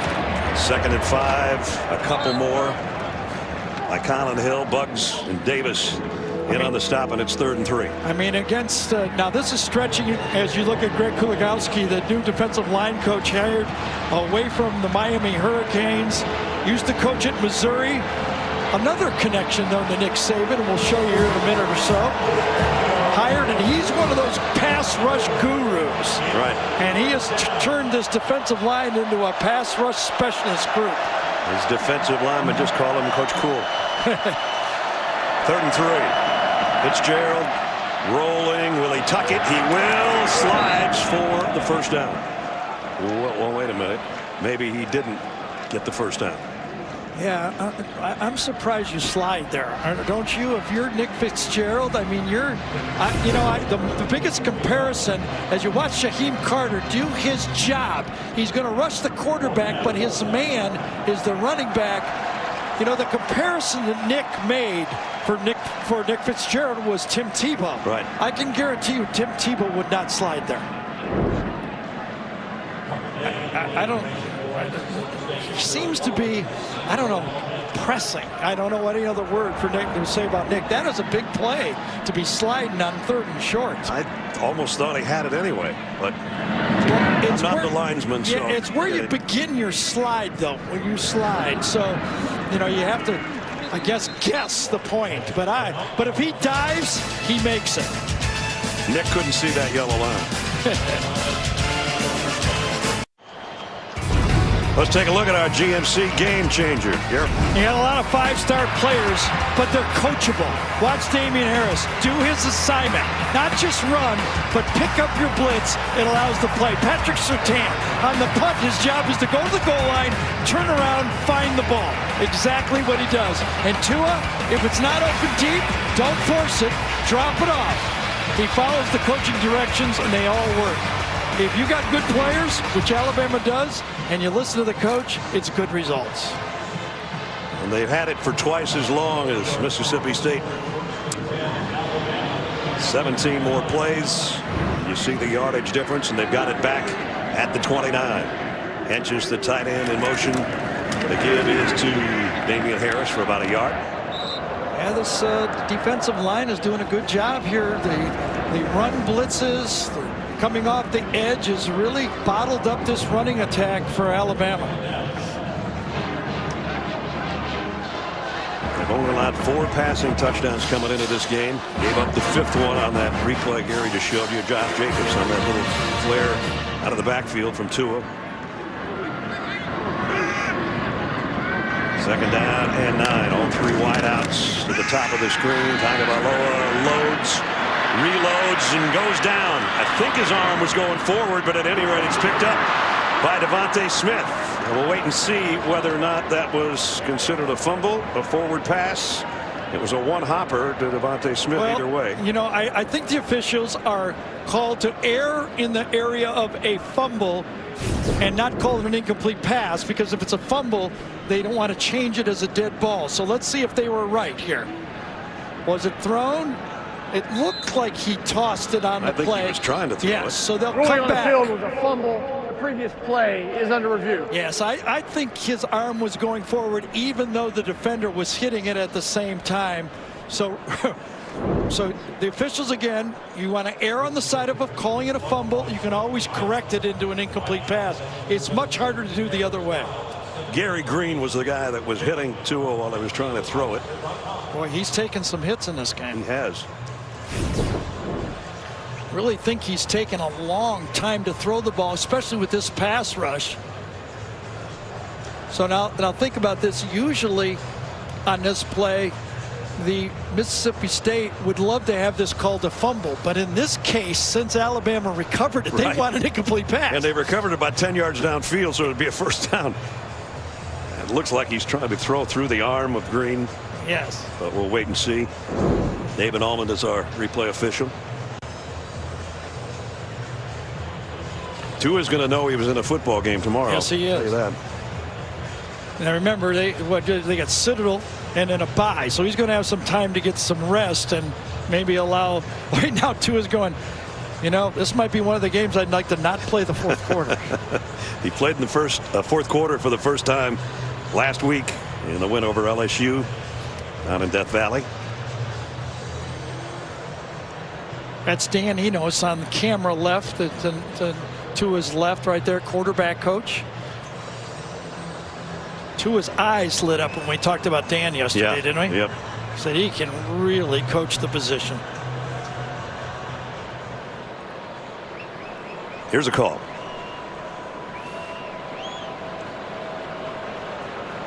After further review, it was ruled an incomplete pass.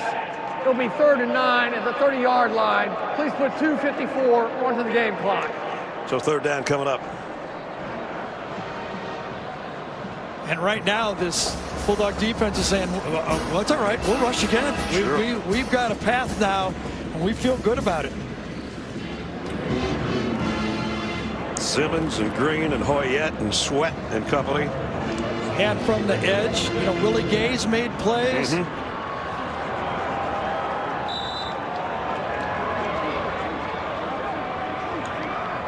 Look at that knee brace. Tua Tagovailoa's right knee. He's telling Damian Harris, if this guy comes, would you please hit him? Yes. And here they come. And Damian didn't hit him enough. Wow. What a great rush again. Jonathan Abram from the secondary, Dantzler from the secondary, and Tua is slow to get up again. Well, the two safeties for this Mississippi State team are veterans, two seniors, McLaren and Abram, the number 1 and number 3 tacklers on the team, and they have played a ton of football. They're good pass rushers, and this time he pulls away the blocker and gets to it. So think about that. If he was going to get blocked, he was pulling Damian Harris away for the next guy to get the quarterback. That's a veteran play. And he took a shot right on the knee, Gary. Yes, he did. And thus the hobble to the sideline. And was it Sweat that did it too? Was it number 9? I couldn't see the last hit of the play. I think it was Dantzler's helmet that was the last one. With 2:05 remaining, and they're still. He's got the knee brace unstrapped right now, and you see trying to walk that last hit off. You know what's interesting is every time you ask about it, they go, "Oh, no, it's better. It's better. It's getting better every week. It's better." And when you get out in a game, one hit, and it's not better. It is not better. He said, you know, I'm going to stop doing all those celebrations. And he's going, boy, this pass rush thing isn't any fun either. No, it's not. He's going in the tent right now. The 2-minute mark of the third quarter. Nick Fitzgerald, can they get something going on offense? Fitzgerald, plenty of time, just lofts one, and he got his man. Dedrick Thomas, he put some air under it because Thomas was so open he didn't want to miss it.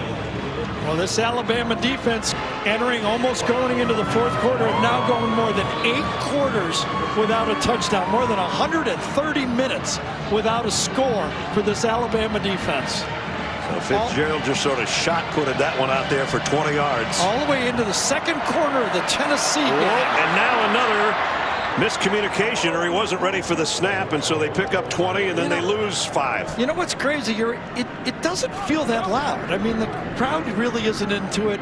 You know, it's not near like the LSU noise of a week ago. And to making these mistakes, again, a veteran center snapping the ball when the quarterback is not ready for it. Not even looking. No. That's cost him dearly. Lost another 3.5 out of that one.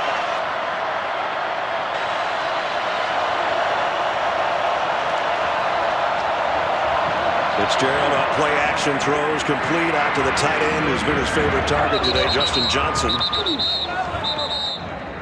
Still going to bring up 3rd down and about 7. Monday, an all-new late show with Stephen Colbert. Stephen welcomes Hugh Jackman, and later this week, don't miss Ben Stiller, Ricky Gervais, and CBS This Morning's Diana Goladriga. All coming up, new Colbert on CBS. And I think calling plays here, unless they lose yardage, they're going 4 downs for this first down. As they're running out of time, we're almost to the end of 3. The give is to Williams. He got 1. It's 4th and 6. Anthony Jennings, first guy there, and then got help from his friends. Yeah, I think you can let it go to the 4th quarter and decide what you're going to do here. Run that big Roquan Davis, and this time they did not block him. Swarmed under as the third quarter is going to come to a close. The Bulldogs will have time to think about what they're going to do on 4th and 6. Alabama will be thinking about 15 minutes away from their 10th win of the year. Ended 3, 21-0.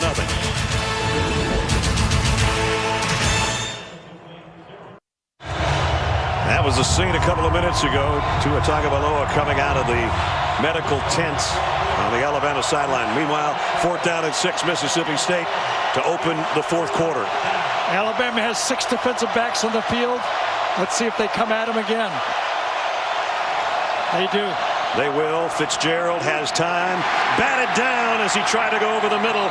And Alabama takes over on downs. You could almost read it beforehand. With all those defensive backs in, they were going to play man coverage and go after the quarterback. That was the game plan. It worked for him prior. And this time, Xavier McKinney gets in there right in the face and knocks it down. So So that takes away another threat, if there ever was a threat, from the offense of Mississippi State. Gives the ball back to Mac Jones at quarterback. So whether it's to his knee or just as a precautionary measure, backup quarterback is in for Alabama. So they'll keep it on the ground. Josh Jacobs butts heads with the first would-be tackler. Got about 2 yards into the fourth quarter. And Tua is on the bicycle, so we hope he's okay. But here he is. You know, we talked about 3 hours ago, I guess, about the defense of Alabama, and they're pitching a shutout again. They are, and let's also talk about Mississippi State. As good as Alabama's played, that third quarter for the Bulldogs, that's the first quarter that Tua's played the whole quarter that they didn't score a touchdown. Shut them out. And they only had 24 yards total offense. That's a good job by the Mississippi State defense to try to stay in the game. Incomplete pass intended for Waddle is going to bring up a 3rd down and 8 for Alabama. But as you mentioned, every time Mississippi State gets a couple first downs, it seems to spur this defense for Alabama on and just get stopped. You mentioned 8 quarters without giving up points. And you can see, maybe you can't, but we can up here. Tua is wincing even on that stationary bike, moving that knee. So he might be done for the day. We'll wait and see. Meanwhile, redshirt freshman out of Jacksonville, Mac Jones, retreating, trying to throw a middle screen and actually lost yardage on it. Nice job by the Bulldog defense again. Well, I would think unless there is a run by Mississippi State on offense, they're going to play it safe. Because he has taken some hits in this football game. And that's why, as Brad told you, he was wincing. And if you haven't watched a lot of Alabama football, you probably haven't been watching us either, but you're wondering where Jalen Hurts is. Yeah. And he's got a bad ankle. So only in an emergency, Nick Saban said, not only last week, but this week, would Jalen, who was the starter for 2 seasons, be in there for Alabama. And that's why Mac Jones is out there. The kick goes down. Fair catch taken by Thomas around the 25. There's Jalen on the sideline. No helmet on. Probably not going to play either. Still 21-0. Time now for our ExxonMobil game recap. Number 16 Mississippi State and top-ranked Alabama tied. Took it right down to first quarter touchdowns of a yard out. Damian Harris got one. And then a muff punt, a fumble. First fumble of the year by Mississippi State. Couldn't have come at a worse time. And then Tua Tagovailoa out in the flat to Josh Jacobs. His first receiving touchdown of the year for number 8. And the 28th touchdown pass of the year for Tua. But he's been roughed up today and he's been intercepted for the 2nd straight week. But great defense by Alabama, led by number 92, Quinnen Williams. Nobody scored on him now in 8 quarters. Mississippi State still trying to, but they go backwards on too many plays today. And that's where we are at 21-0 with Moon over Tuscaloosa. And as Mississippi State comes back out here on offense, again, think with Tua being injured, how big that non-touchdown was at the end of the half. No doubt. Tua hurt. What if this is a 14-point game and they got the ball here? How different this would feel right now. As Elton Jenkins gets over the ball at the 25-yard line, Fitzgerald in the gun, wanting to throw. No quarterback draw. Straight up the middle. Best run of the day by Nick Fitzgerald. It's a first down before Mac Wilson gets him, but a pickup of 11. Well, there's no doubt that Elton Jenkins is feeling Quinnen Williams on him. Bad snaps, late snaps, early snaps, but at least he gets a good block on this one, and that's why the play worked. He has his hands full, and it's affecting his quarterback center snap in the shotgun. There's no doubt about it. Alabama's defensive front shifting there on first down. The gives to Harris Williams. Williams, good gain over the 40. And let's get an update on Tua. Here's Jamie. Yeah, here's a wrinkle in the decision-making whether or not to play him. He's actually injured right now. This is from the team because he took that last shot to the quad. It's on that side where the knee injury is. But what's hurting him right now is that quad muscle from that hit right there locked up. And this is the coldest this team has played in, so you have to imagine this one's uncomfortable. Yeah, no doubt. Remember, it was in the 40s when we started. and it's probably still in the 40s, but in the low 40s, if that. Fitzgerald and the keeper, and Raekwon Davis, the big fella. And by the way, where he comes from, it never gets in the 40s. No. Let's get an update in New York. Here's Adam Zucker. All right, Ness, number 8 Washington State, 1 loss, trying to stay in the playoff hunt. It's Mississippi native Gardner Minshew. His original plan was to transfer to Alabama. Gets in for the touchdown, commanding lead on Colorado. He might be in this game for the Tide right now here in the 4th. Everybody wearing mustaches out there in Washington State for their quarterback. Think about that. He wanted to come here and be the backup until Leach said, I got a spot for you. I got a spot. You can throw it 50 times a game. Yeah. 3rd and 9. We expect a pass here from Nick Fitzgerald if he can get it off. He does on a crossing route. Thomas gets collared and brought down immediately by Jared Maiden. Yeah, and Mac Wilson that time on a delayed blitz put one on the quarterback, Nick Fitzgerald, as well. Maiden, one of the highest rated cornerbacks coming out of high school out of the state of Texas, is now playing safety. But watch Mac Wilson come in and get a clean hit on the quarterback. And they've got to go on 4th down again. Tried it last time on 4th and 6 and failed. Here's 4th and 4.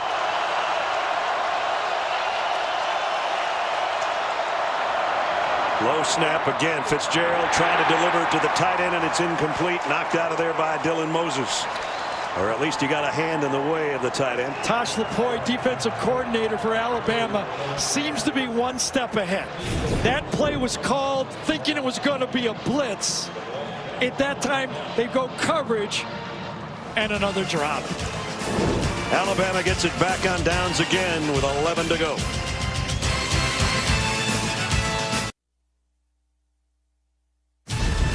The Home Depot SEC on CBS is sponsored by Dr. Pepper, Napa, Chick-fil-A, and by New York Life. There's a lot of jewelry and hardware in the Melmore facility over here on campus, including that trophy from a year ago, the defending national champions, 17 titles. Don't forget, coming up before we're done, play of the game presented by Napa Auto Parts. Mac Jones at quarterback. Damian Harris with him in the backfield at the 42-yard line of Mississippi State. Play action. Jones loads, goes out to Waddle, and Waddle gets about 5 out of it. Mac Jones gets an opportunity in RPO to throw one of his. Remember, without Jalen Hurts playing, Jalen Hurts played well in 2016 against Mississippi State. Maybe had his best game ever. He was 28 for 37 for 347 yards and 4 touchdowns. And he also rushed for 100 yards in that football game as well. So he was looking forward to playing against these guys. We saw Jalen with a helmet on now on the sideline. And guys like this can chew up clock. Damian Harris, big run, and that'll work it under the 10-minute mark. I think in this situation, if anything happened to Mac Jones, Jalen Hurts would come in and run the ship, you know, hand the ball off. He's their 3rd emergency quarterback. They have gotten another quarterback ready, but I think they'd go to Jalen. He took snaps for the most part. He didn't Thursday when we were in practice. Nick Saban told him just take that off and rest that ankle. Well, for Jalen, his game is his legs. He's got to get healthy. And they want him healthy for the Iron Bowl and the SEC title game and whatever might come after that. It is interesting now, you know, this Alabama offense that was running so well coming into this game has rushed in the game, 36 times for under 100 yards. This is a great defensive performance. It started out looking like they were going to gash them, but they found their sea legs on defense, and it's been tough since. Mississippi State came in number 3 in the conference, allowing only 111 a game on the ground. 2nd and 14, blitz off the corner right into Mac Jones' face, and that might have had a little bit of something to do with the incomplete pass intended for Judy. Mac Jones, meet Jonathan Abram. He's been playing in this league for 4 years. He's in other quarterbacks, and welcome to the SEC. Comes off that slot. That is the RPO read. You saw Tua do it early when you're riding that running back, you're looking at that safety. You better read fast. Fast, read it fast. Especially when 38's coming in your face. Speed reading you need to have. They're down at 14. Look out from behind. It's Abram again. He drilled him as he tried to throw a middle screen to Damian Harris. I'll tell you, this Mississippi State defense is well coached. You can see it. They get the blitz, and what happens? One guy gets free, and Cameron Dantzler covers the remaining back. No throw available. Bob Shoop's defense has done a good job today. Yes, they have. One guy rushes, somebody has to replace that guy's person, and Dantzler does his rules just like we showed you the intangibles for Alabama. You saw one, a good one for Mississippi State. Bulovas going to try a field goal. This will be fairly long for him. His longest so far this year is 47. This is from 49. Got it. That'll be a happy kicker. He doesn't get many chances from that far out. That's a career long for Joseph Bulovas. I think the crowd is happier than the kicker. They know the kicking woes, and they were like ready to cheer for that kick. They are happy. Tacks 3 more on to what is a shutout right now, 24-0. Coming up next Saturday, Home Depot SEC on CBS brings you Missouri and Tennessee at Neyland Stadium. Day kicks off with college football today at 3 Eastern.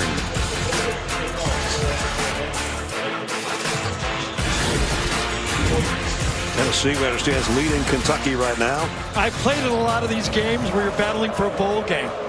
Yeah. That'll be a big game. Last time back-to-back shutouts was 1980. Wow. And the kick return comes from the 7 for Thomas, and he doesn't make it to the 20. That was a Bear Bryant team in 1980 with those back-to-back shutouts that went 10-2 and actually finished in 2nd place in the conference. That's the year Georgia won the national championship. And Georgia will be Alabama's opponent. We already know that December 1st. That was decided last week by virtue of those 2 teams winning. It's the earliest that matchup has been made. And so we hope you join us for the SEC title game in Atlanta at Mercedes-Benz Stadium on the first Saturday of December. But still a lot of football left between now and then. Georgia has a date. Deep South's oldest rivalry tonight as they'll take on the Auburn Tigers between the hedges. 9:06 to go. Nick Fitzgerald. And incomplete, broken up by Mack Wilson, who's getting better and better every game, especially pass coverage. Yeah, he saved the shutout last week, didn't he, at the end of it? This time man-to-man coverage, cuts underneath this one. I thought he was going to get it. He's extremely gifted with the football, very athletic. In fact, we haven't seen one of these in a while. When they throw the Hail Mary, they put Mack Wilson at the back line to knock the ball down. As the last line of defense. He did have an acrobatic interception last week against LSU, 6 in his career. And he's getting better and more vocal as a leader, they say.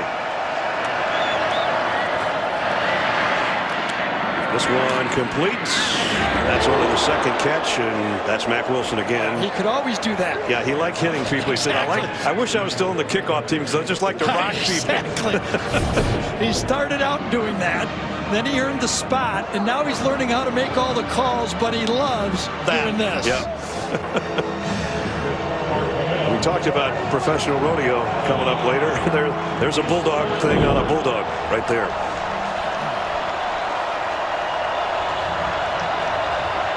Third down in the yard. And again, Fitzgerald all alone in the backfield. He's got a long way to run to try to get to the 30. Can he make it? I don't think so. 6-yard head start, but not enough to get the first down, but it is 4th and short. That is amazing. You know, I thought that Nick Fitzgerald needed to rush for 100 yards to have a chance in this game. He's not even close. You had the right idea, though. What's he got anyway? Negative. Never mind. And he didn't get close. I might have gotten back to the line of scrimmage. So Waddle trots out there quickly. Yeah. And you know he's dying to run one back. Or is he ever? He's got one this year for a touchdown, but he hasn't been able to because of the high booming kicks today. And this one goes out of bounds right about where he was standing. Well, I guess it went out of bounds quite a ways up the line. That's where they'll start, right there. Alabama pitching another shutout, looking for their 10th win of the season. Adam Zucker in New York. It's bedlam after falling behind their in-state rivals. Number 6 Oklahoma gives it to Kennedy Brooks for his 3rd touchdown of the day. Sooners up 41-35 heading into the 4th as we go back to Tuscaloosa. Bedlam's always fun. Adam, BJ, and Houston will get you caught up on a very busy day on the college football postgame show presented by Capital One, which is about 7.5 minutes of game time from now. If you're turning on Alabama, the Alabama game today, and expecting to see Tua Tagovailoa, we did see him for 3 quarters. It's Mac Jones right now, and it's not just because it's 24-0. It's because Tua, the knee and the quad on that last sack that he took, has had him on the stationary bike for most of the last 20 minutes. He's sitting on the bench right now, but his day is done. And not huge numbers at all for him. As I said, those are pedestrian numbers for him. It's, you know, Alabama's offense has not had less than 500 yards total offense in any game this year. Right. They don't even have 300 in this game. That's how good of a job this Mississippi State defense has done. And again, they started out slow, and then they figured it out. I'll give credit to Bob Shoop, the defensive coordinator, for the job they've done. He's got some talent to work with for sure, but just then they gave up a run to Josh Jacobs. It looks like it might net a first down. It will.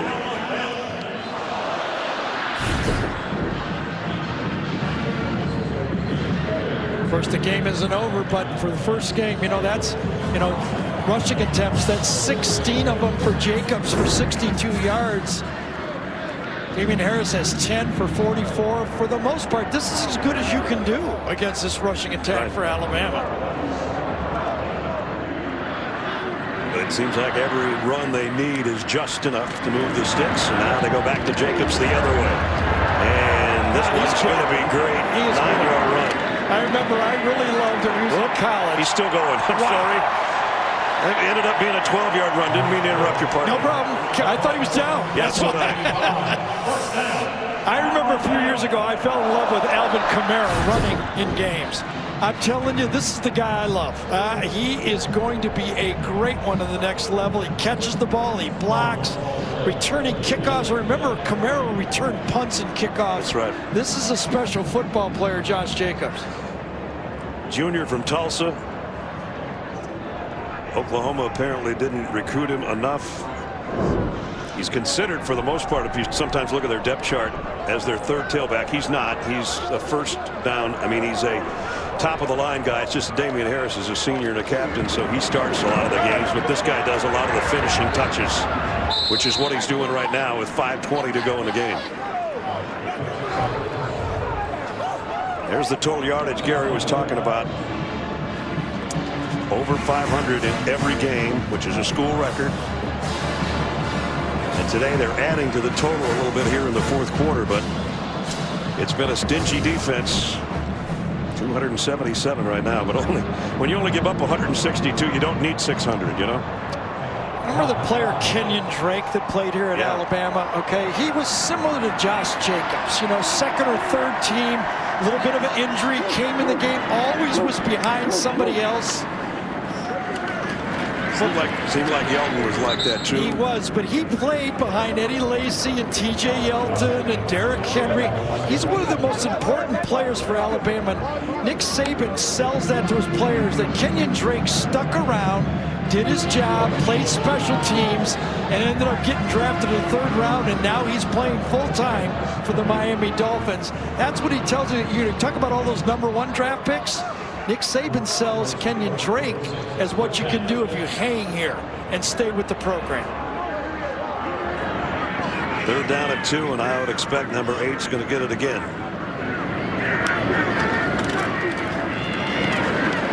And there he goes, Josh Jacobs to the 10. Talk about the All-American Jonah Williams, the left tackle, but right tackle. Watch this guy over here. Just destroys the defender on the play. Knocks him out of the way. Jedrick Wills, a true sophomore right tackle, will also be a #1 pick. Alex Leatherwood, the right guard, will end up moving out to left tackle next year. They'll have a pair of bookends. Yep. Josh goes out after a 17-yard gain that almost got him to the century mark rushing, and now Damian Harris comes in for him on 1st and goal. At the 9. Harris straight up the middle. He'll take it to the 4. Braxton Hoyette probably saved a touchdown, but the clock winds its way under the 3-minute mark. Cute little story. This last night I'm in the elevator, and Jimmy Sharp is in the elevator, the longtime ex-offensive line coach for Alabama under Bear Bryant. And Jimmy said, I've been watching these guys. These guys block the right way, just like we used to. So I said, am I on the right track? He goes, you're on the right track. These guys can block. Little Jimmy Sharp played here and coached here, almost a legend. And if he says they're good, they're good. Damian Harris pulling his way down to the 2. And that'll take it down close to 2 by the next time they snap it. You know, the only thing is you think forward here a little bit. The blitzing strategy used by Bob Shute coming off and confusing a bit this offense. I wonder if that's what Auburn and Georgia are going to look at and say, that's our game plan. There's Bobby with the readers on right there, second one. By the way, for Mississippi State, this is their 5th defensive coordinator in the last 5 years. That's amazing, isn't it? It is. 3rd down and goal at the 2. Damian Harris not going to get there. Great effort. Great effort. You want to finish a football game. You know you're not going to win, but you finish it with pride. Got a lot of respect for these guys. I do too. This defense knows throughout the whole second half their offense most likely were not going to score any points. So they came out here to just prove how good they were, and they've shown it in the second half. See, they're trying to rip the ball out, but Harris was down. And now Alabama is going to go for it on 4th and goal. They bring in an extra lineman. You know, style points this time of year always look good. That's interesting. That is interesting. People will kind of forget what type of game it was or what happened. They'll just look at the final score. Damian Harris behind Jones. They're at the 2. There's a pitch and a whistle before the pitch. Mississippi State called timeout. They had their 11th player coming on late. First snap, timeout, Mississippi State. First time out of the half. We'll take a quick break as well with 1:16 to go.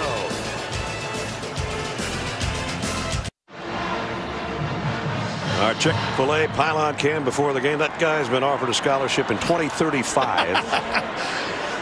Good look at H-back right there. Yeah, He's projected to be.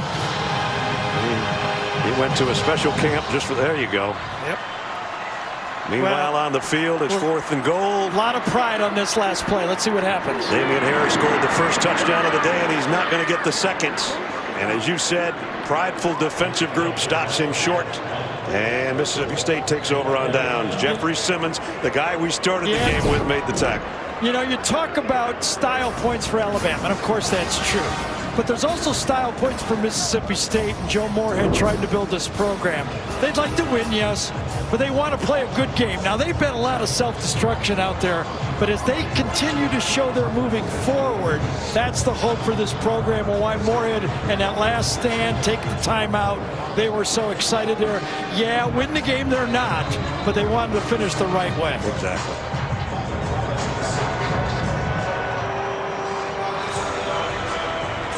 They've been in this situation earlier after a punt that Surtain downed at the 1-yard line. And they got a good run of about 6 yards to give themselves a little room to work. See if they can do it again. Fitzgerald in the end zone. He's going to throw. And he's going to go deep on the sideline. Incomplete. Intended for Osiris Mitchell.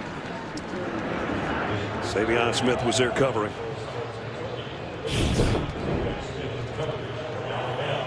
Travion Smith actually does not handle that 50-50 ball very well, and it's one of the parts of the game. As you go forward, a team that does it very well is Georgia.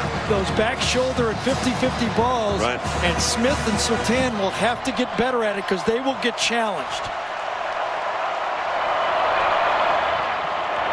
And this one's going nowhere and wrapped up. Johnny Dwight, who's had a good game in his defensive end spot. He's not even the starter. 300-pounder. Fights off the blocker. Rips him down to the end zone. They wanted a safety.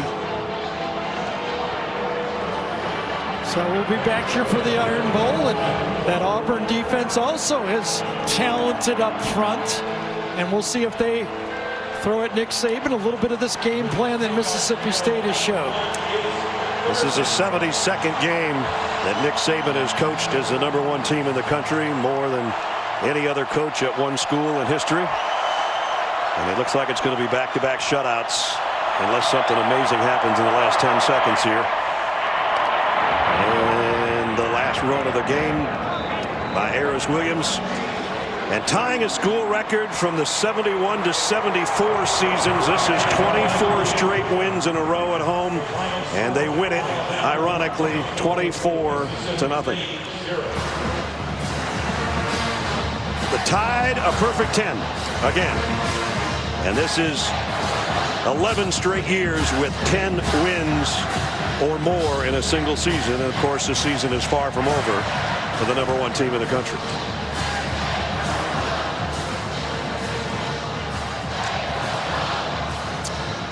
Jamie's with the winning coach. Coach, we started this day saying Mississippi State was ranked 16th for a reason, but you hold them scoreless the second time in 2 weeks. Why was your defense playing shutdown defense today? How did it look? Well, the defense did a great job today. You know, we had a lot of respect for their offense and what they do, their quarterback, the players that they had, and, you know, to stop the run like we did. We had one explosive play against us. Fantastic job by the defense. Great crowd today. I think they had an effect on their offense. Got a couple penalties that put them behind the sticks, which really helps. To hold you guys to just 3 points in the second half, how was your offense challenged? Well, you know, we didn't have much rhythm today on offense. You know, they got a lot of pressure on the quarterback. Tua got beat up a little bit. We had some adversity. And, you know, it's the first time we've had any adversity on offense all year long. And, you know, you got to learn how to respond to it. And this will be a good sort of learning lesson for us. Were you told an update on Tua at all? Am I what? Were you told an update on Tua at all? No, he just got beat up a little bit. I think he's fine. All right, thanks, Coach. All right, thank you. As only Nick can say it. That's true, though. Yep. Everything he said is exactly right. Yeah, exactly.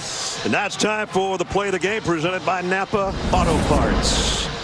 And a lot of big defensive plays today on an attempted flea flicker. And they just kept coming at Nick Fitzgerald. He never really had much of a chance today. And here's how Eli Gold called it for the Crimson Tide Radio Network. Fitzgerald brings the running back up to the left of his shoulder, hands it off, gets it back on a flea flicker, but he looks and everybody's covered and down he goes. Bama's Raekwon Davis with help from Christian Miller taking down the quarterback for the 3rd sack of the ball game. And that's how it sounded, and that's how it looked. And for the 2nd straight week, we do an Alabama game, and there's a goose egg on the other side. Final score, 24-0. We'll be back on the other side to wrap it up in a minute. Alabama is still only trailed by 70 seconds all year long. If you look at underneath their logo where it says 10-0 and you say it seems like that's always the case, that's because for the 11th straight year, that's the case. 10 wins again.